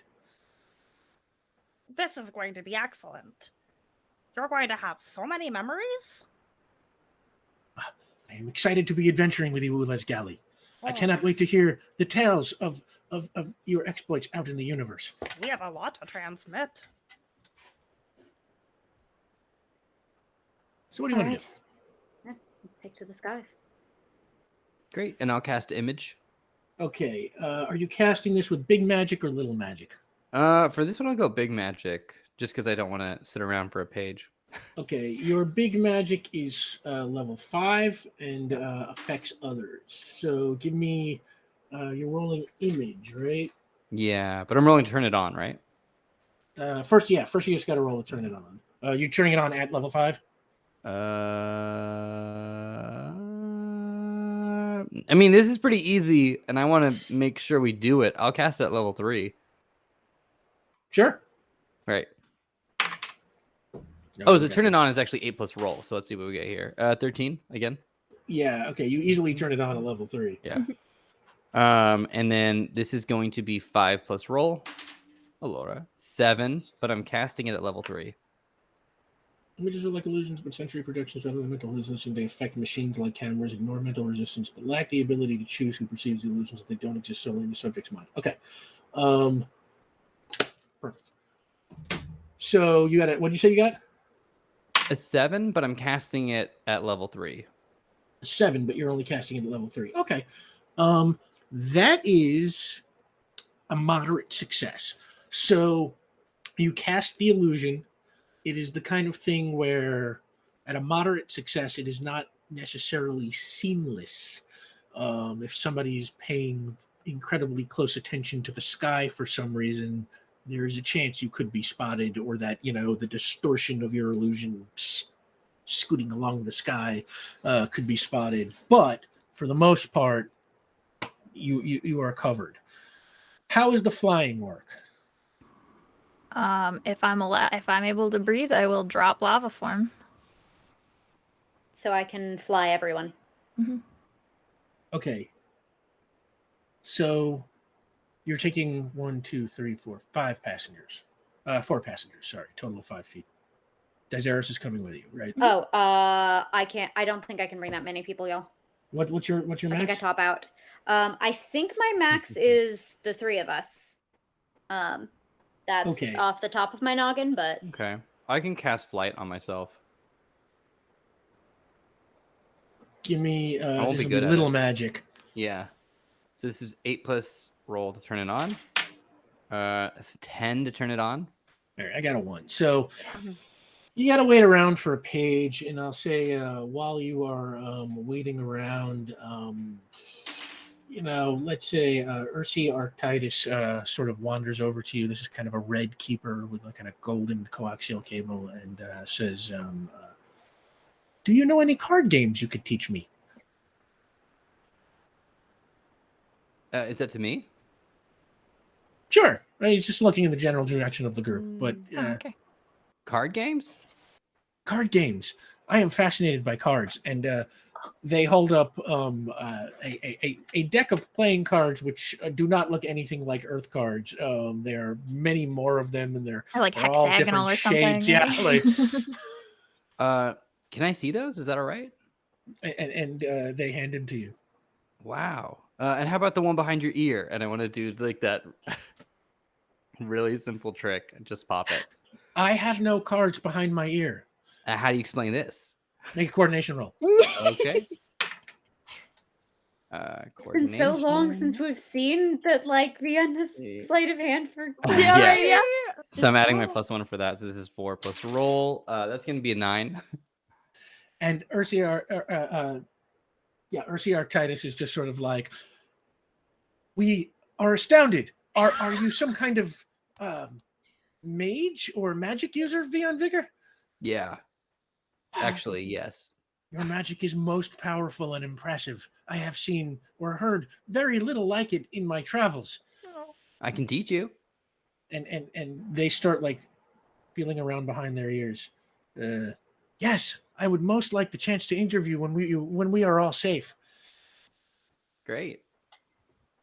I am being told that we have opened up the lore drop. Hey! Thank you so much, everybody. Y'all have never failed to support Thank us, and you. honestly, it means the friggin' world to us. Honestly, I cannot tell you how much, how it feels to be able to pay these people every week for what they do, and y'all make that possible, and we are eternally grateful. So thank you so much. And Ursi Arctitis just sort of bops away, like feeling behind their ears, to see if there are any more cards there.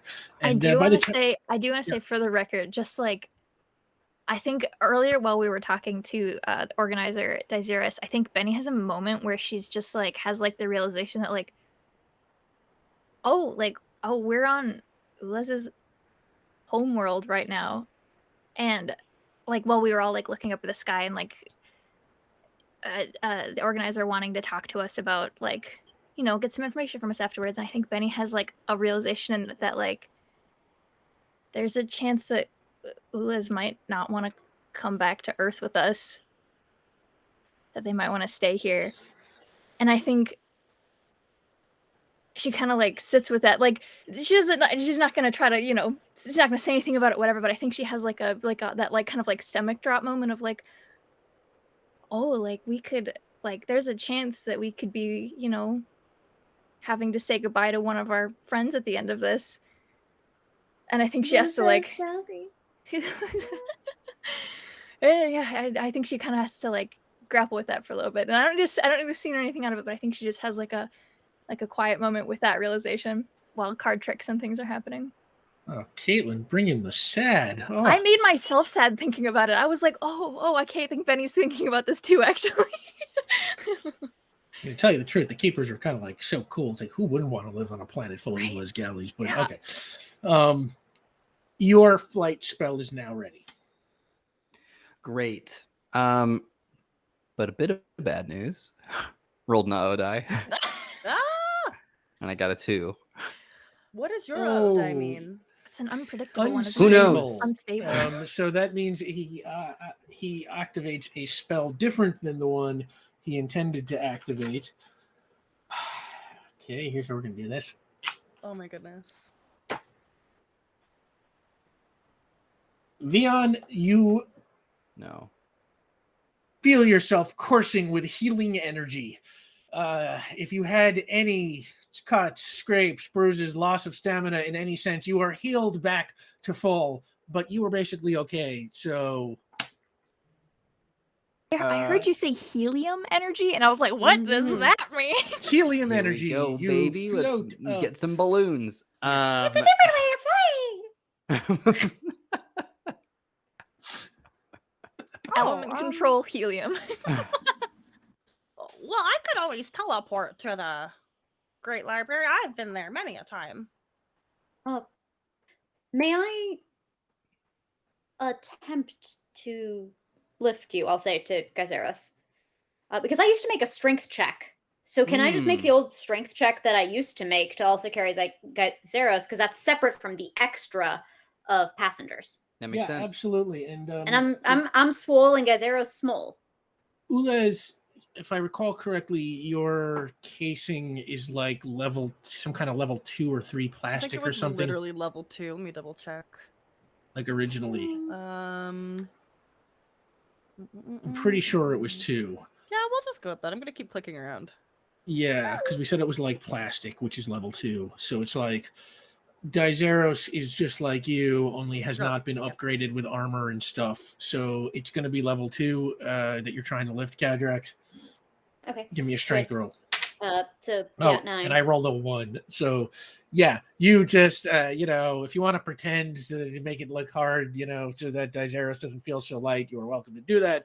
But Why would this that is be like a thing? Is that an issue of insecurity among your people? It is not an no. assumption that I would make. Not at all. So yeah, like when Yeah, you pick up this- aluminum expecting it to be steel, having lifted Ula a lot and like having gotten used to their weight, this is just like this is nothing for speed. you. Yeah, you just like right up.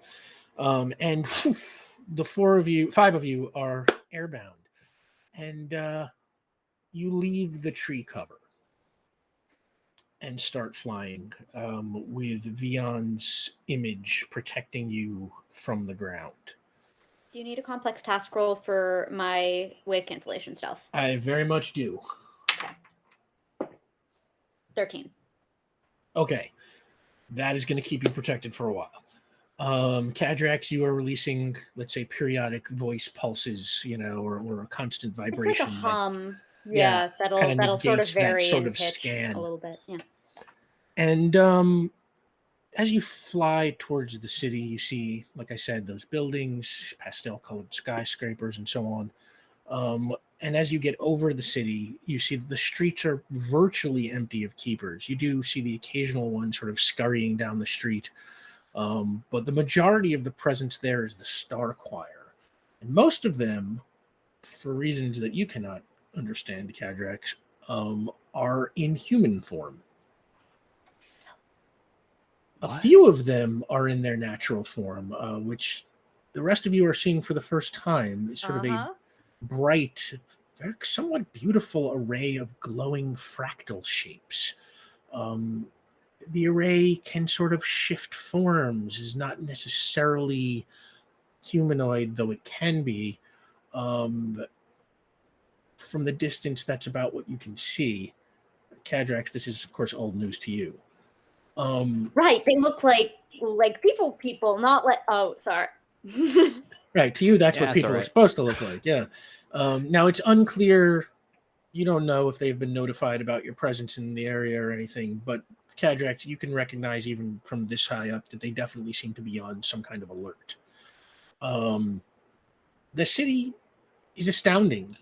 Every building has lush gardens at its base that feature plants collected from throughout the universe. probably cared for with a synthesis of all the best horticultural knowledge known anywhere. There are incredible multicolored ivies that grow up around the sides of the buildings, and the parts that fall in shadow like glow. Other parts of the buildings are covered in murals that depict scenes from distant planets. They're all in wildly different art styles, and yet somehow it all kind of hangs together. The streets are paved, although they look much smoother and softer than concrete or stone. And they are covered in elaborate designs and little bits of technology that most of you could probably, only guess at. Ules and Dizeros, you probably know what it all does. And you can hear from where you are that there is a music playing, sort of piped from somewhere in the city, blends dozens of styles from dozens of worlds coming out of some sort of hidden speakers. It's like nothing you've ever heard before, but at the same time, it feels familiar and comforting to all of you. It is really kind of a nice place. And you fly your way towards the Great Library. It is in, like you said, just off center of the city on the side that you are coming from. It is not as tall as the other buildings.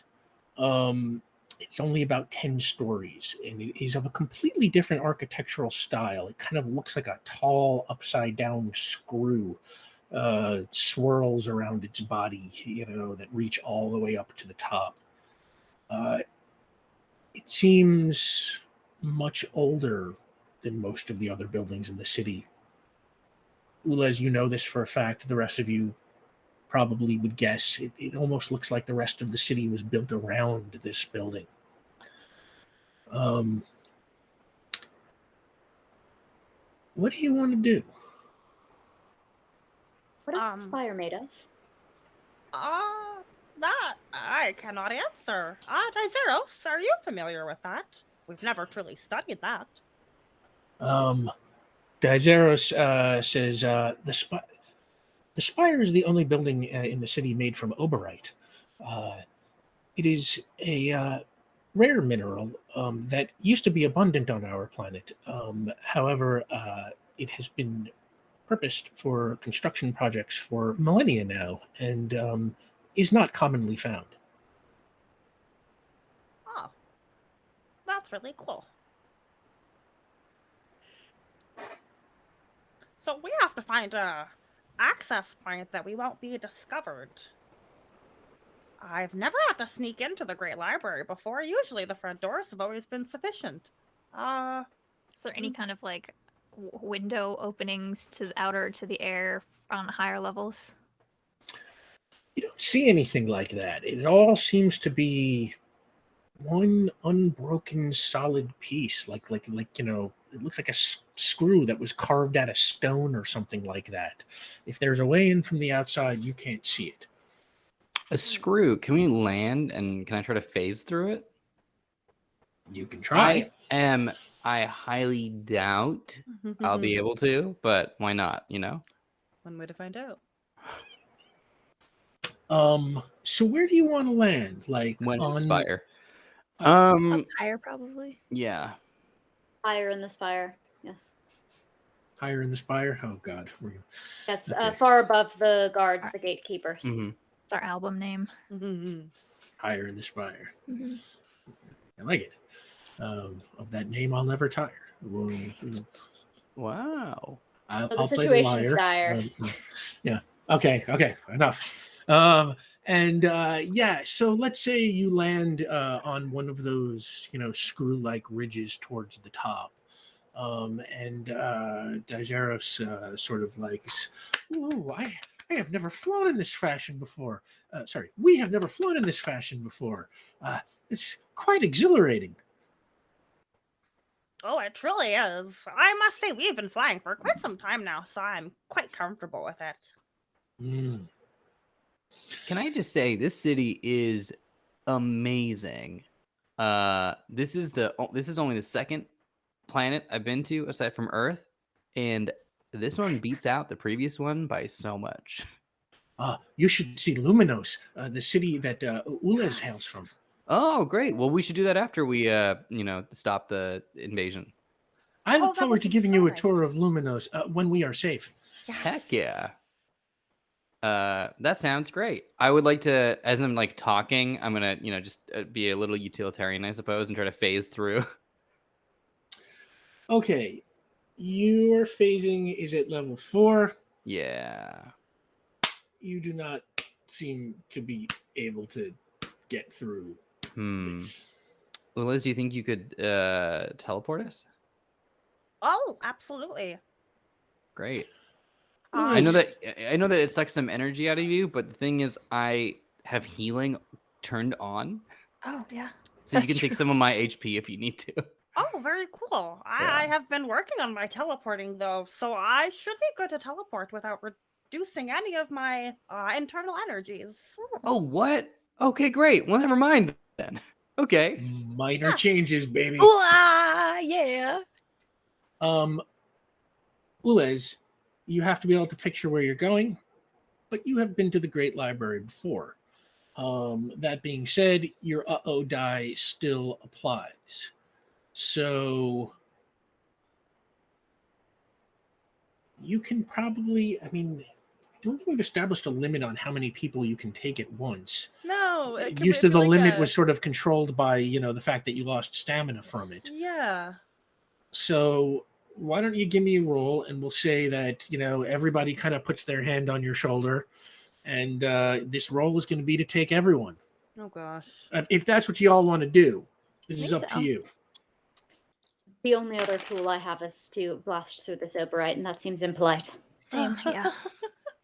It's old-fashioned stuff. You got to keep Stop that rhyming now. I mean it. it. Okay, that's a 3 on the dice, so I'm good there. Nobody's going to give me the peanut? Okay. My microphone, I was quiet, but I laughed. I missed my timing on your joke about rhyming. God. I also just So laughed. fine.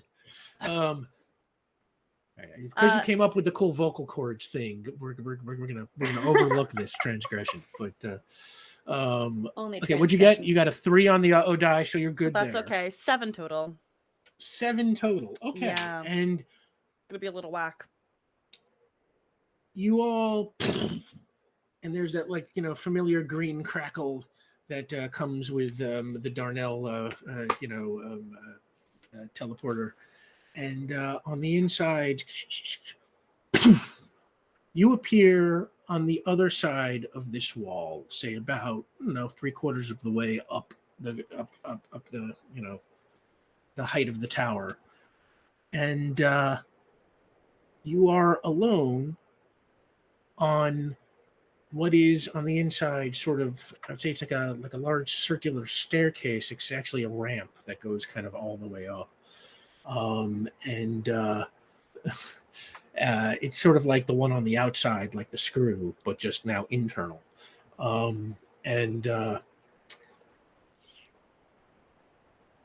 As you poof in, you can kind of hear, bamf in to be technical. You can hear above you some voices. Hey, do you hear that? Somebody check that out. And you can start hearing some footsteps echoing around. What you see in front of you is kind of, it's like a stairwell, essentially. Like, you are at the central kind of part that, if you look down, you can see all the way down to the base.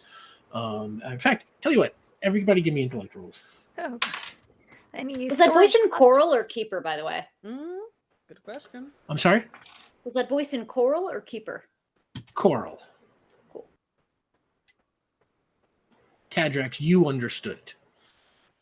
Right, and I have my translation process. All right, Yeah, you 9. have the translation on. So 5, 9, 10, 8. Okay. You can see, because you can look directly across at the other side, these ramps kind of spiral around. You can see that on every floor there look to be at least 2 coral marines. Most of them are in human form. Some of them are in their fractal form, and those fractal forms can take any shape, of course, depending on what that particular star choir wants to be. They can be humanoid, They can have multiple arms, multiple legs, or they can just sort of float as a mass. It is sort of whatever they think is tactically useful for them at that moment. Proper being. Sorry. And you can hear, all of you, in any language, the sound of footsteps kind of now coming down the ramp towards you. Oh no. We have to act. Is it violence? This is how we are going to operate? Oh, I do not like we do not like violence. And Daenerys gets up against the wall and kind of like freezes like this. There are many of them between us and our goal. If we can accomplish this diplomatically, all of us but you look like transformed coral marines. But we don't voice. You're familiar with ventriloquism, yes? Hmm? You speak. I'll sing under you. Wow.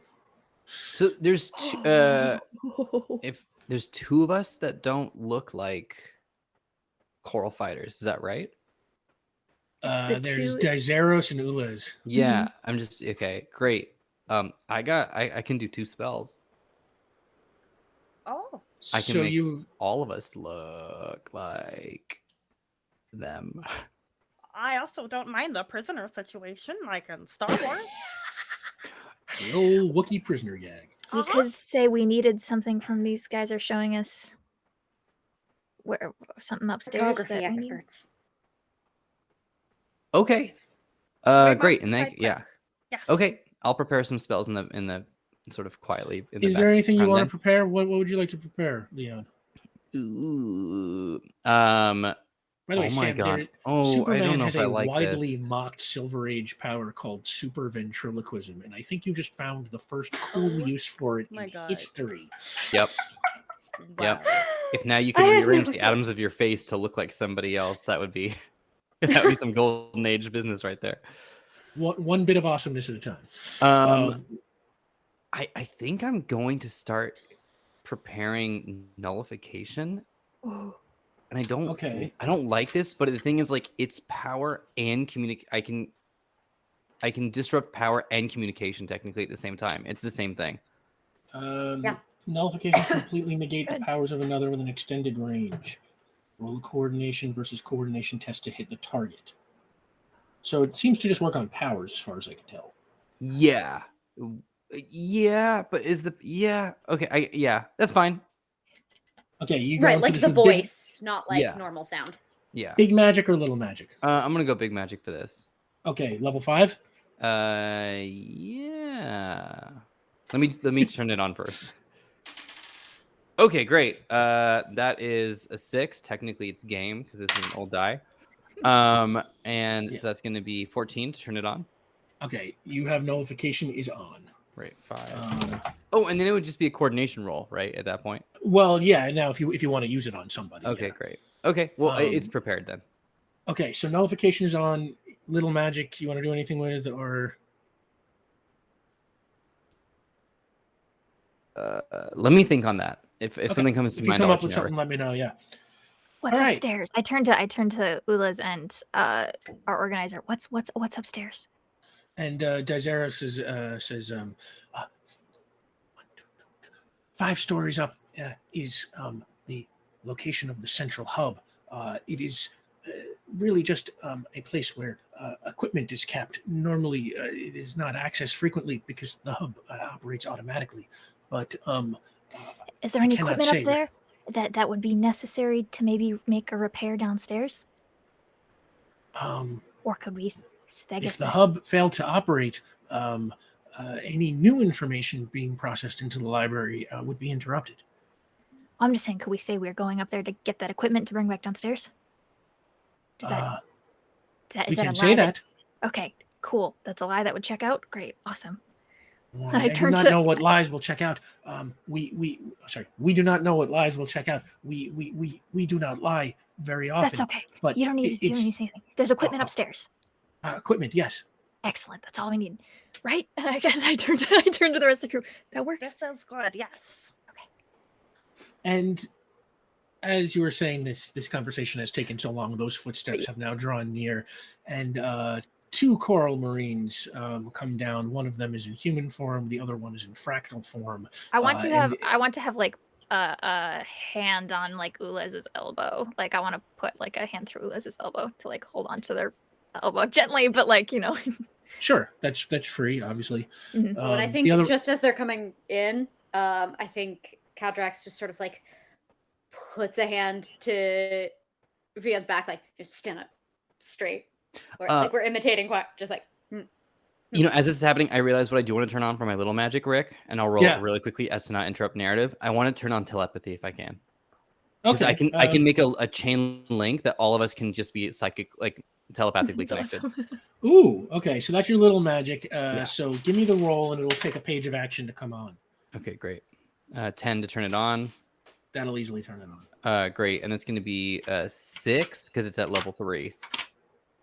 is your Oh no! yeah, Once I your turn it baker, on, your it's little. turned on. So Well, for a willing subject, you don't have to make a roll. Yeah, So I'm yeah, assuming a all roll, these yeah. subjects are willing. So you only need to roll if you're trying to do something, say one of the coral marines or Great. something like that. So yeah, two of them come down. One of them is in human form. The other one is in fractal form, and kind of the shape they have taken is sort of, you know, human from the waist up, or humanoid from the waist up, and where the face would be, there is sort of an arrangement of fractals that are just vaguely face-like, and from the waist down, let's say it is like tentacles, like an octopus, kind of walking on, you know, let's say 10 legs at once that are all kind of like shoot out to the side from the center, and they walk up to you, and as translated through Cadrax's ongoing translation, you hear the human one go, "Hey, what are you doing here?" And I kind of like like a quick flick to Cadrax, and then kind of take a deep breath, and Benny just goes, "We were asked to fetch some equipment that these guys know where they are upstairs." And the two of them look at each other, and then they kind of look over the two keepers. Benny, make a willpower roll. Oh, good golly. Okay. Good golly. I don't have anything to burn here, and Cadrax is making me speak with a false voice. That's a 10. Okay, against a coral marine, that will get the job done. I'm so scared. And says, "We're not really supposed to let anybody to the higher floors, but That's why they're not unaccompanied. all right, well, keep a close eye on them, and if you need backup, you just give me a call, and I'll be there." Will do. And Dizaros looks over at the Marines and says, "We greet you." And And, Benny's like, "All right, let's keep moving," and I'll kind of like keep walking with Ulez. I hope that was good enough. Sure, can, like, pull Yeah, the Coral Dizaros. Marines kind of like scoff at Dizaros, so you know, yeah, you have to pull him away. And you continue up, and your clearance from these two kind of get you all the way up the rest of the spiral.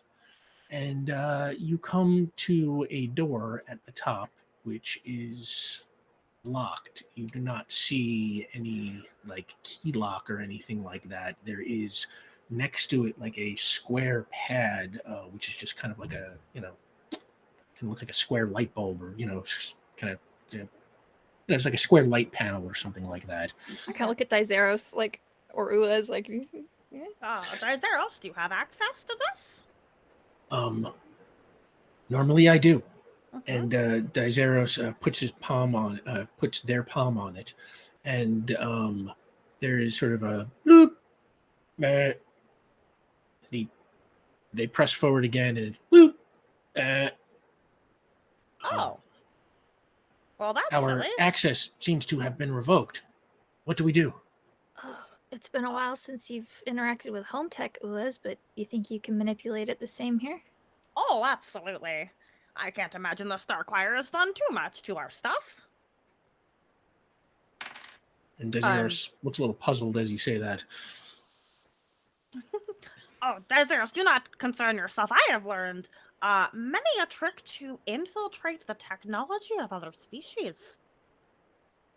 We are fascinated. We would like to interview you when we are at a safe place later. Oh, absolutely. That's an 11. An 11.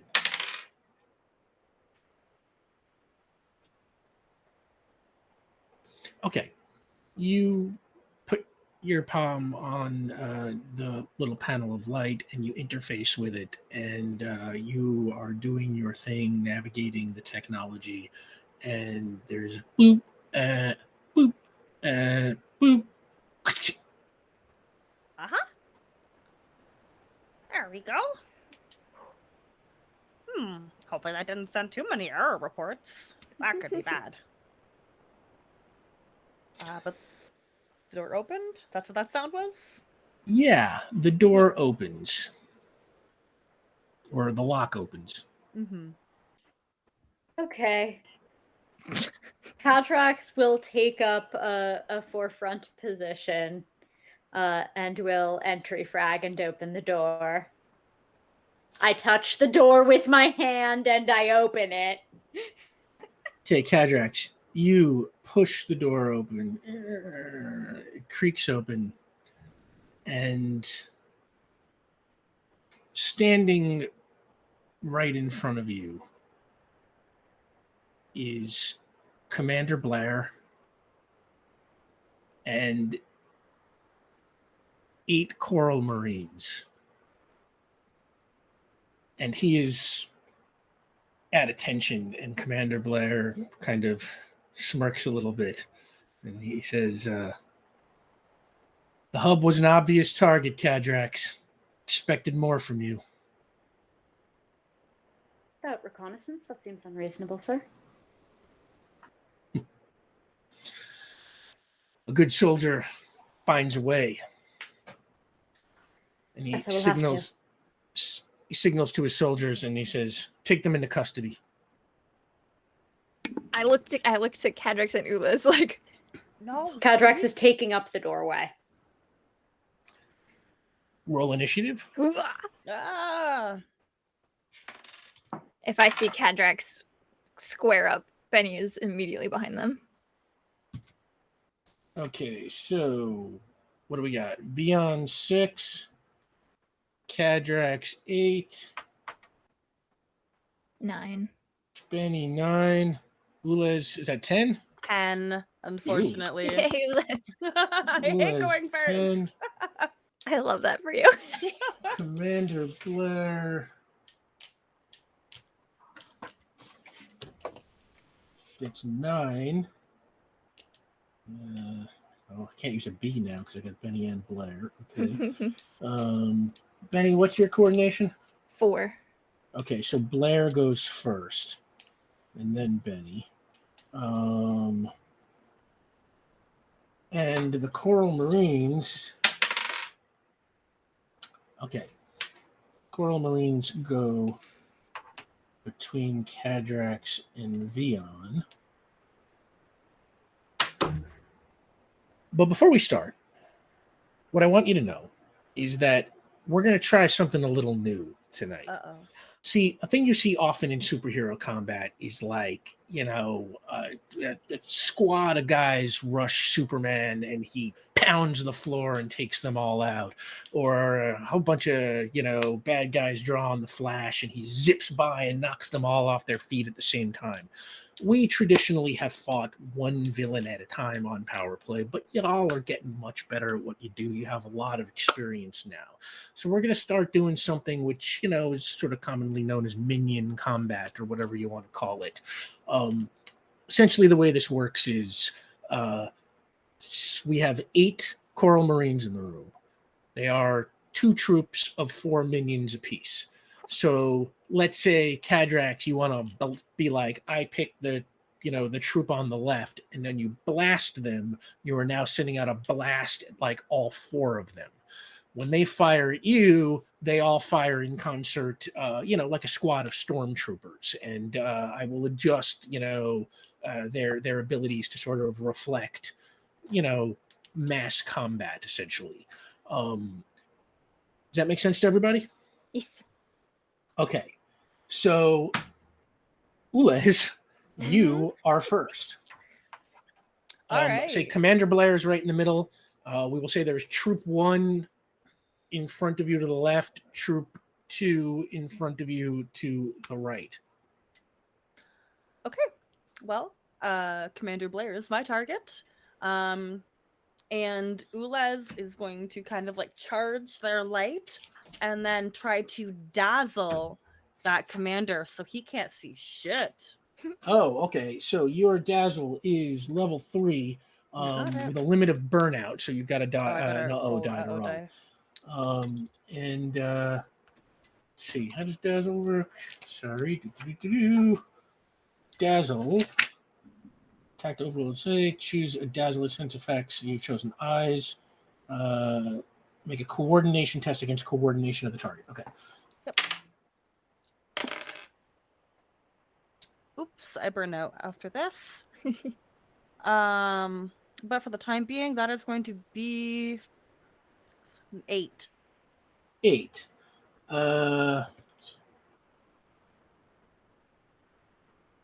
Okay, that's a moderate success. He will be damaged for 1 page. Okay, or like stunned almost, right? Like he can't. He is. do I mean, anything. dazzle. He is effectively, literally blinded now for 1 page. Like, Okay. cannot see anything but just bright. Like you've stared into a flashlight forever, and your eyes just will not adjust. Like he cannot.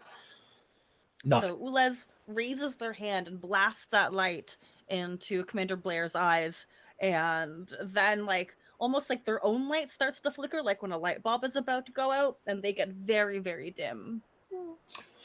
And Dizeros kind of like puts their hand on your shoulder and is sort of just like, Gally, are you okay?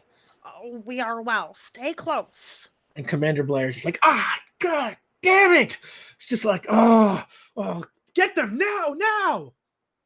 Or the Star Choir equivalent of God damn it. I think the thing I love is that will have been how I translated it. Yes. Okay. I have learned this is what the humans would understand. Mhm. Oh my Choir goodness. beyond, damn it.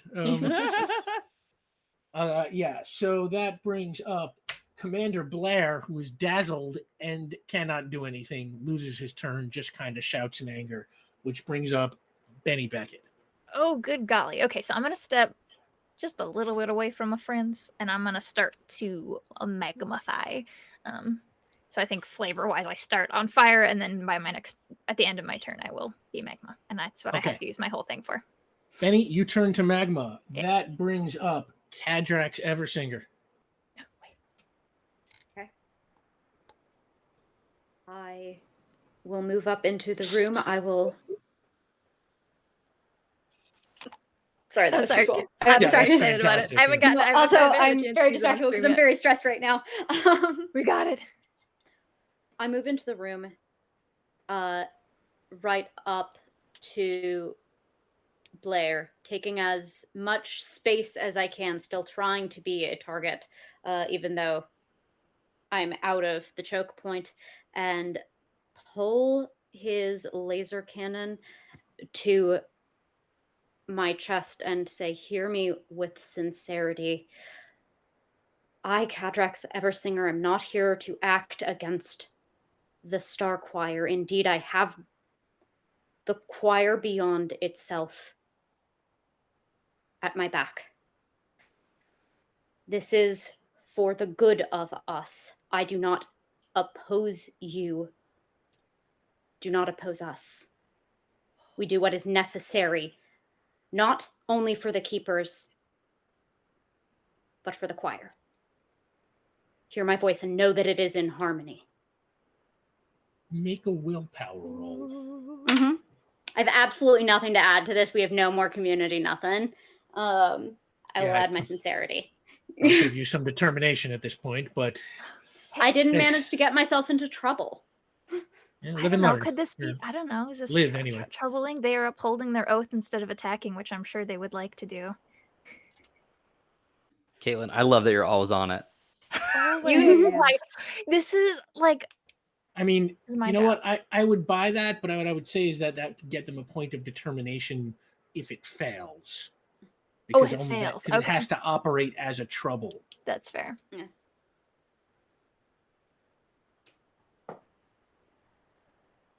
Okay.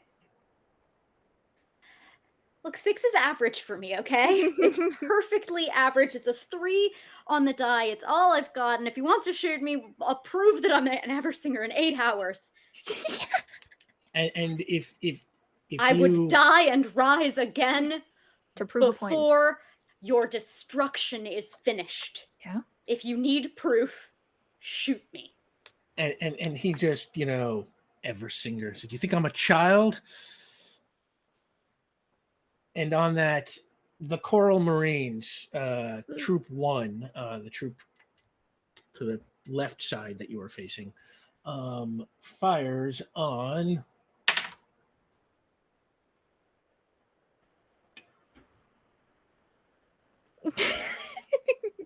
Dizeros Algoron. No! I told you. They're behind me. He's behind like 3 people right now, isn't he? It's Yeah. Cadrax Well- is in the door, Benny's there, and then Ula's in the Mm-hmm. Well, everybody's kind of spread around. This is like a little bit, they can target their weapons.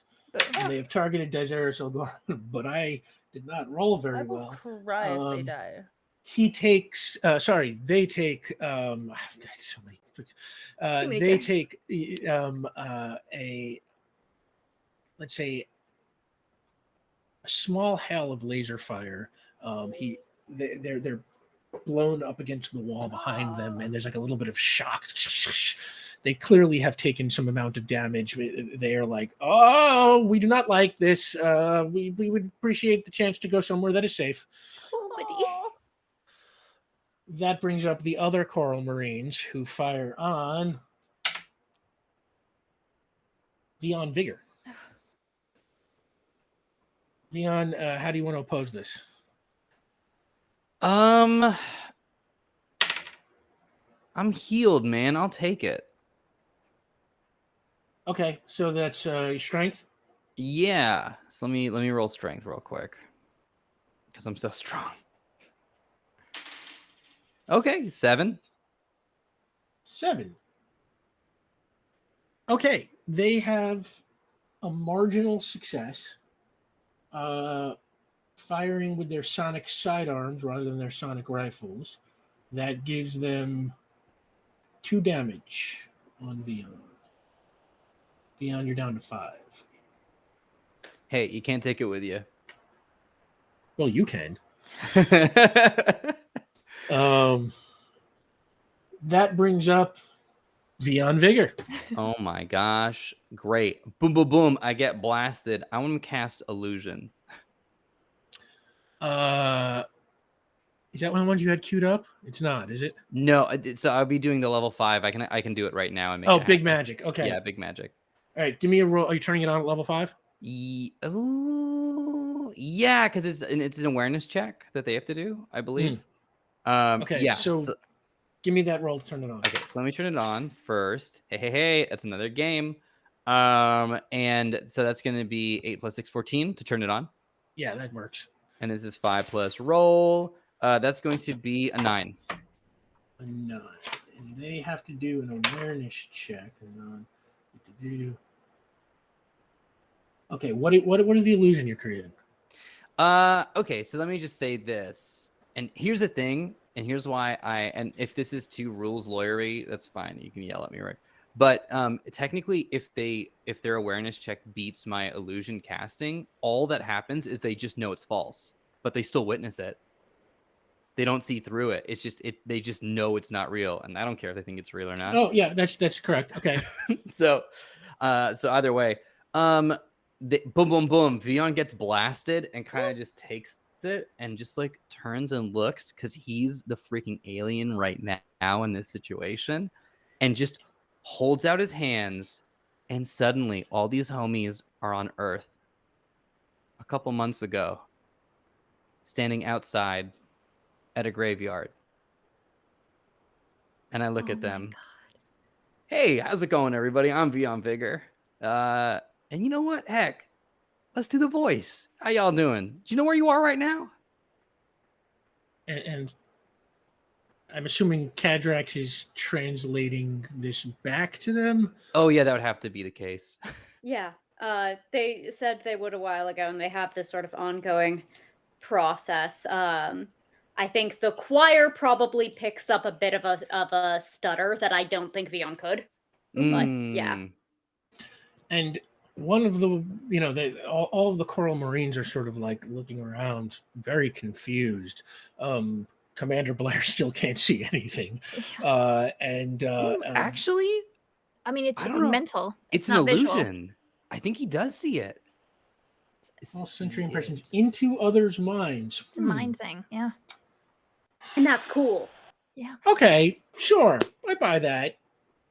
He couldn't see what's really there Yeah. until the dazzle wears off, but he can see this because it's not real, it's in his head. I buy that. Great. So yeah, they all sort of look around, and Commander Blair is like, it's Earth. We studied Earth for the invasion.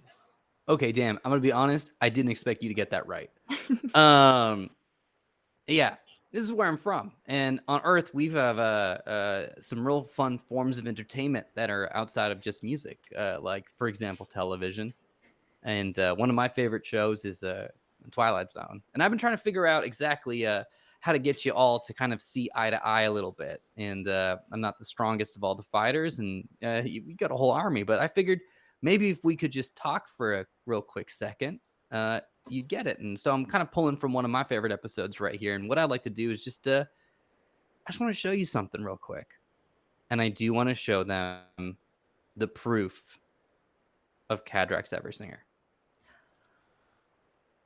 And we are at that moment. In fact, I'll show them the betrayal of Sunny. I'll show them all the hours, because if this is an illusion, it can just like happen. Like I can like blast through this and show them. Okay.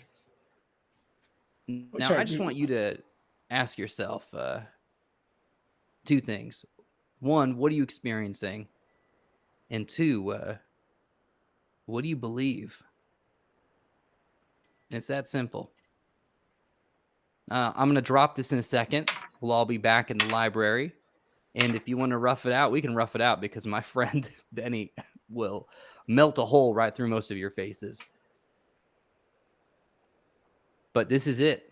This is document. This is fact. I'm giving you information. You are in a library. And is that not what you were seeking out? And they watch as Cadrax turns their back on Sunny, about 8 months ago, or how long ago it was, and Sunny pulls a spear out of his sleeve and stabs them through the back. And they watch as 8 hours later at Carpa Storage, Cadrax flies up into the air and is reborn in an explosion of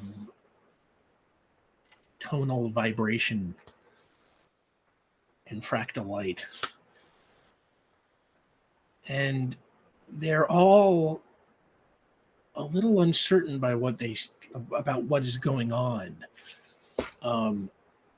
Commander Blair just kind of, mouth open, staring at the show, doesn't quite know what to say.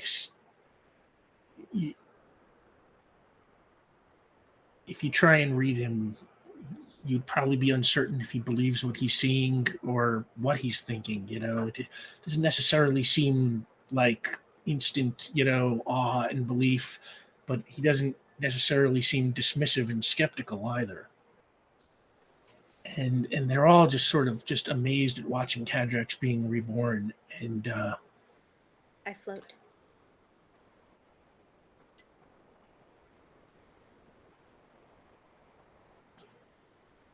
you mean like after the illusion's over? I think as almost a sympathetic mirror reaction, because I've never seen any of this from anything but my own point of view. I'm seeing how Vion saw me die. Ooh, I'm wow. seeing how other people saw me be reborn, and seeing that as they shoot into the sky, I rise. Wow. Wow. And the illusion comes to an end. And the Coral Marines are just sort of all frozen. Commander Blair goes back to being dazzled. And Dizeros says, I am receiving a transmission. We should go.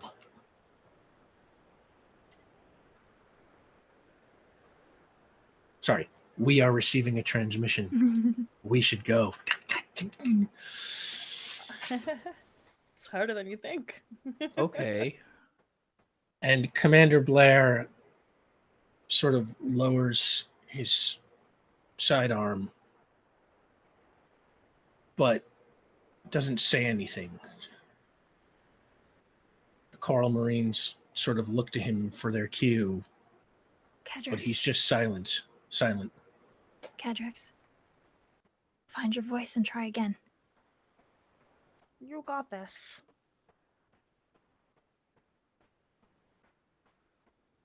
I am Cadrax Eversinger. I serve the Star Choir and protect the innocent and raise all voices that need strength. That is what we were always sent to do, to hold together the hills of Cantalena. And today the hills of Cantalena are our people and their soul.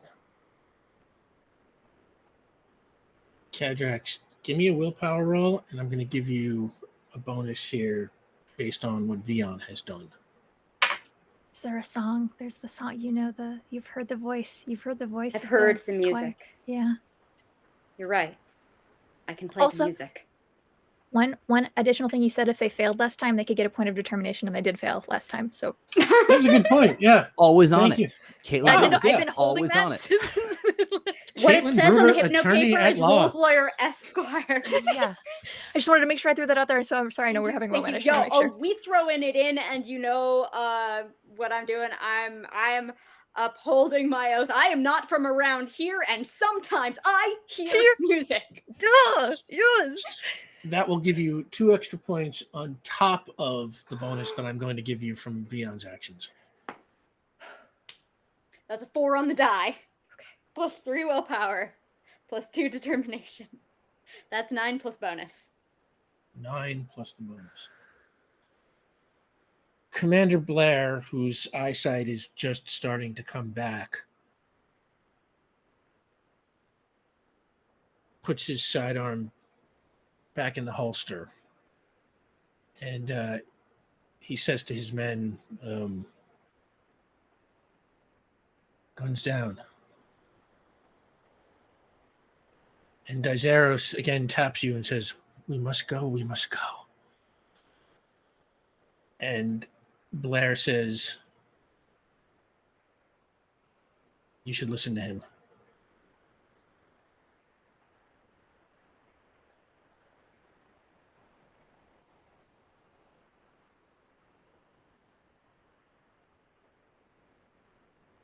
Go! Oh, Yeah, we should probably get out. Yes. What did we need from up here? Were we supposed to take the hub? Was that our task up here? more or less. We want to take, like, if I can't remember how tangible it is, but if it's something we could take because it does possess, like, the backup of all of our knowledge. Well, let's give me an intellect roll. Oof. Fuck yeah. 12? Ooh. You spot the hub across the room. You know what it is. You can see it is already destroyed. Oh. Commander Blair pulls his sonic rifle, turns to the wall, blasts a hole in it, and he says, I'm not the conductor here. You gotta go. Okay. We live to fight another day. And now I know who to go to talk to. We need the data. We need the information. We have time. This was just a backup. There's more. Ugh. I turn to Dizaris. I say, "Is it downstairs? Where do we go?" Back to the ship.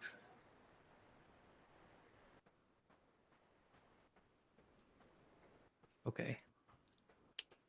Okay. Let's teleport. That sounds good. Ulez, give me teleportation roll and an uh-oh die. Oh, and an uh-oh die. I drop magma so I can Oh, be please, involved. so I could touch you. Okay, The that is Cadrax alright. will fly out, I think. Oh. That'll just be a quick moment. 9 teleportation. My uh-oh is okay. Okay. That will be enough to get you back to the ship. You know what it looks like. You have been there before. Cadrax, you said you did not go with the teleporters? Oh, it's just going to be that moment of Beat pausing at the hole that Blair made for the escape. Looking back. Thank you. Exist well. And I'll fly out the hole. And he kind of sighs and looks at the ground, and you fly away. And you meet the others back by the ship. You come landing underneath those purple trees. And Dizaros is kind of gathering himself and gathers the other keepers around. You know, he's still feeling that damage that he took from the onslaught. We will be okay. But we have received a transmission from our allies. The Star Choir has commenced attacks on every major city on Spire. No. The planet is being bombarded from orbit and from the ground. No. Entire cities have already fallen. Why? Possibly millions of keepers are lost. We are to exercise extreme caution.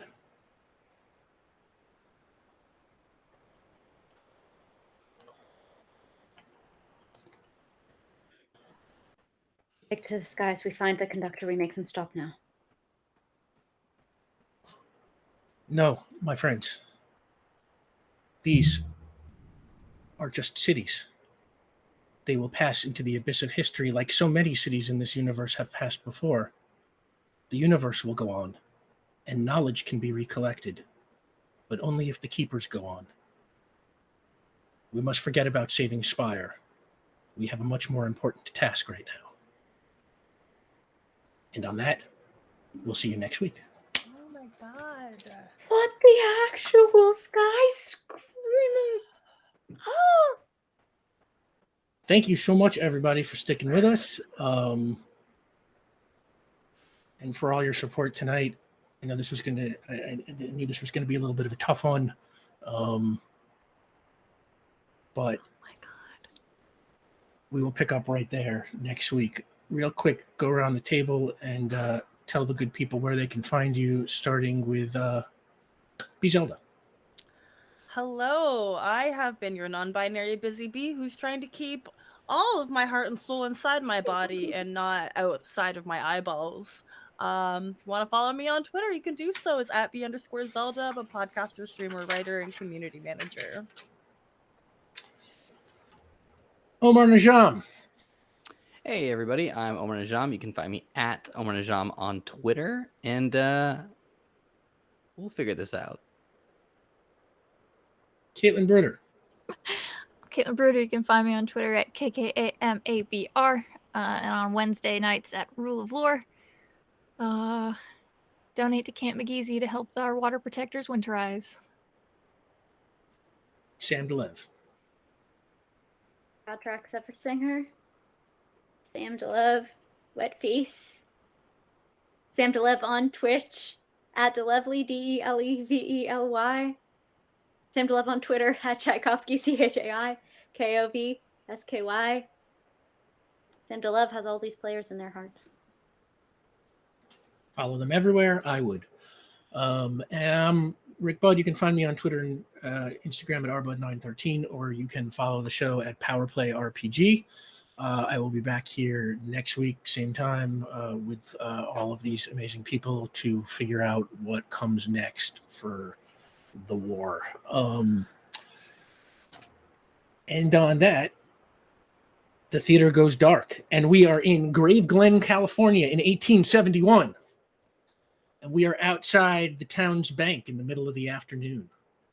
The sound of gunshots ring out, and a moment later, 4 cowboys with like bandanas tied around the bottom of their faces like masks come running out, hooting and hollering. One of them says, "We done it! We done it!" And another one's like, "Let's get out of here!" And they jump onto these 4 horses that are tied up right in front of the building, and they ride into the street. But they only make it a few yards before the lead rider pulls back on the reins and stops. The other 3 all stop behind him. Standing in the middle of the street, about 50 yards away from them, calmly chewing like a twig, is Sheriff Virgil Wheeler, played by Winston Duke. And he says, "I think that's enough, Moran. That is you, ain't it?" And the lead bandit pulls down his mask, revealing his face. He'll say he's played by Michael Shannon. And he says, "No, nothing gets by you, Sheriff Wheeler. Except us. We're going to get by you right now." Looking totally unimpressed, the sheriff says, "You are welcome to try." And Moran pulls his gun, and so do the other 3, and he spurs his horse, and it gallops forward, and the others follow. They ride towards the sheriff, who does not move a muscle. 40 yards away, 30 yards away. Wheeler glances down for a moment, but he doesn't move. 20 yards away, 10 yards away. The cowboys start firing wildly. Wheeler pulls his gun, and he draws so fast, it's the blink of an eye. You'd miss it if you blinked. And fanning the hammer, he fires off 4 shots in rapid succession. Every single one of them hits its target, and within seconds, all 4 cowboys are down on the ground, clutching their wounds. Wheeler holsters his gun, and he says, "You are under arrest, fellas." And he starts to walk towards them, but then another man, older man, I'll say played by Victor Garber, comes running out of a side street going, Sheriff, you got to come quick. There's something coming." And he just looks absolutely terrified. And Wheeler spins his gun back into his holster. He pulls the brim of his hat down so his eyes fall into shadow, and he says, "Show me." And on that, see you next week. Thanks for playing with us.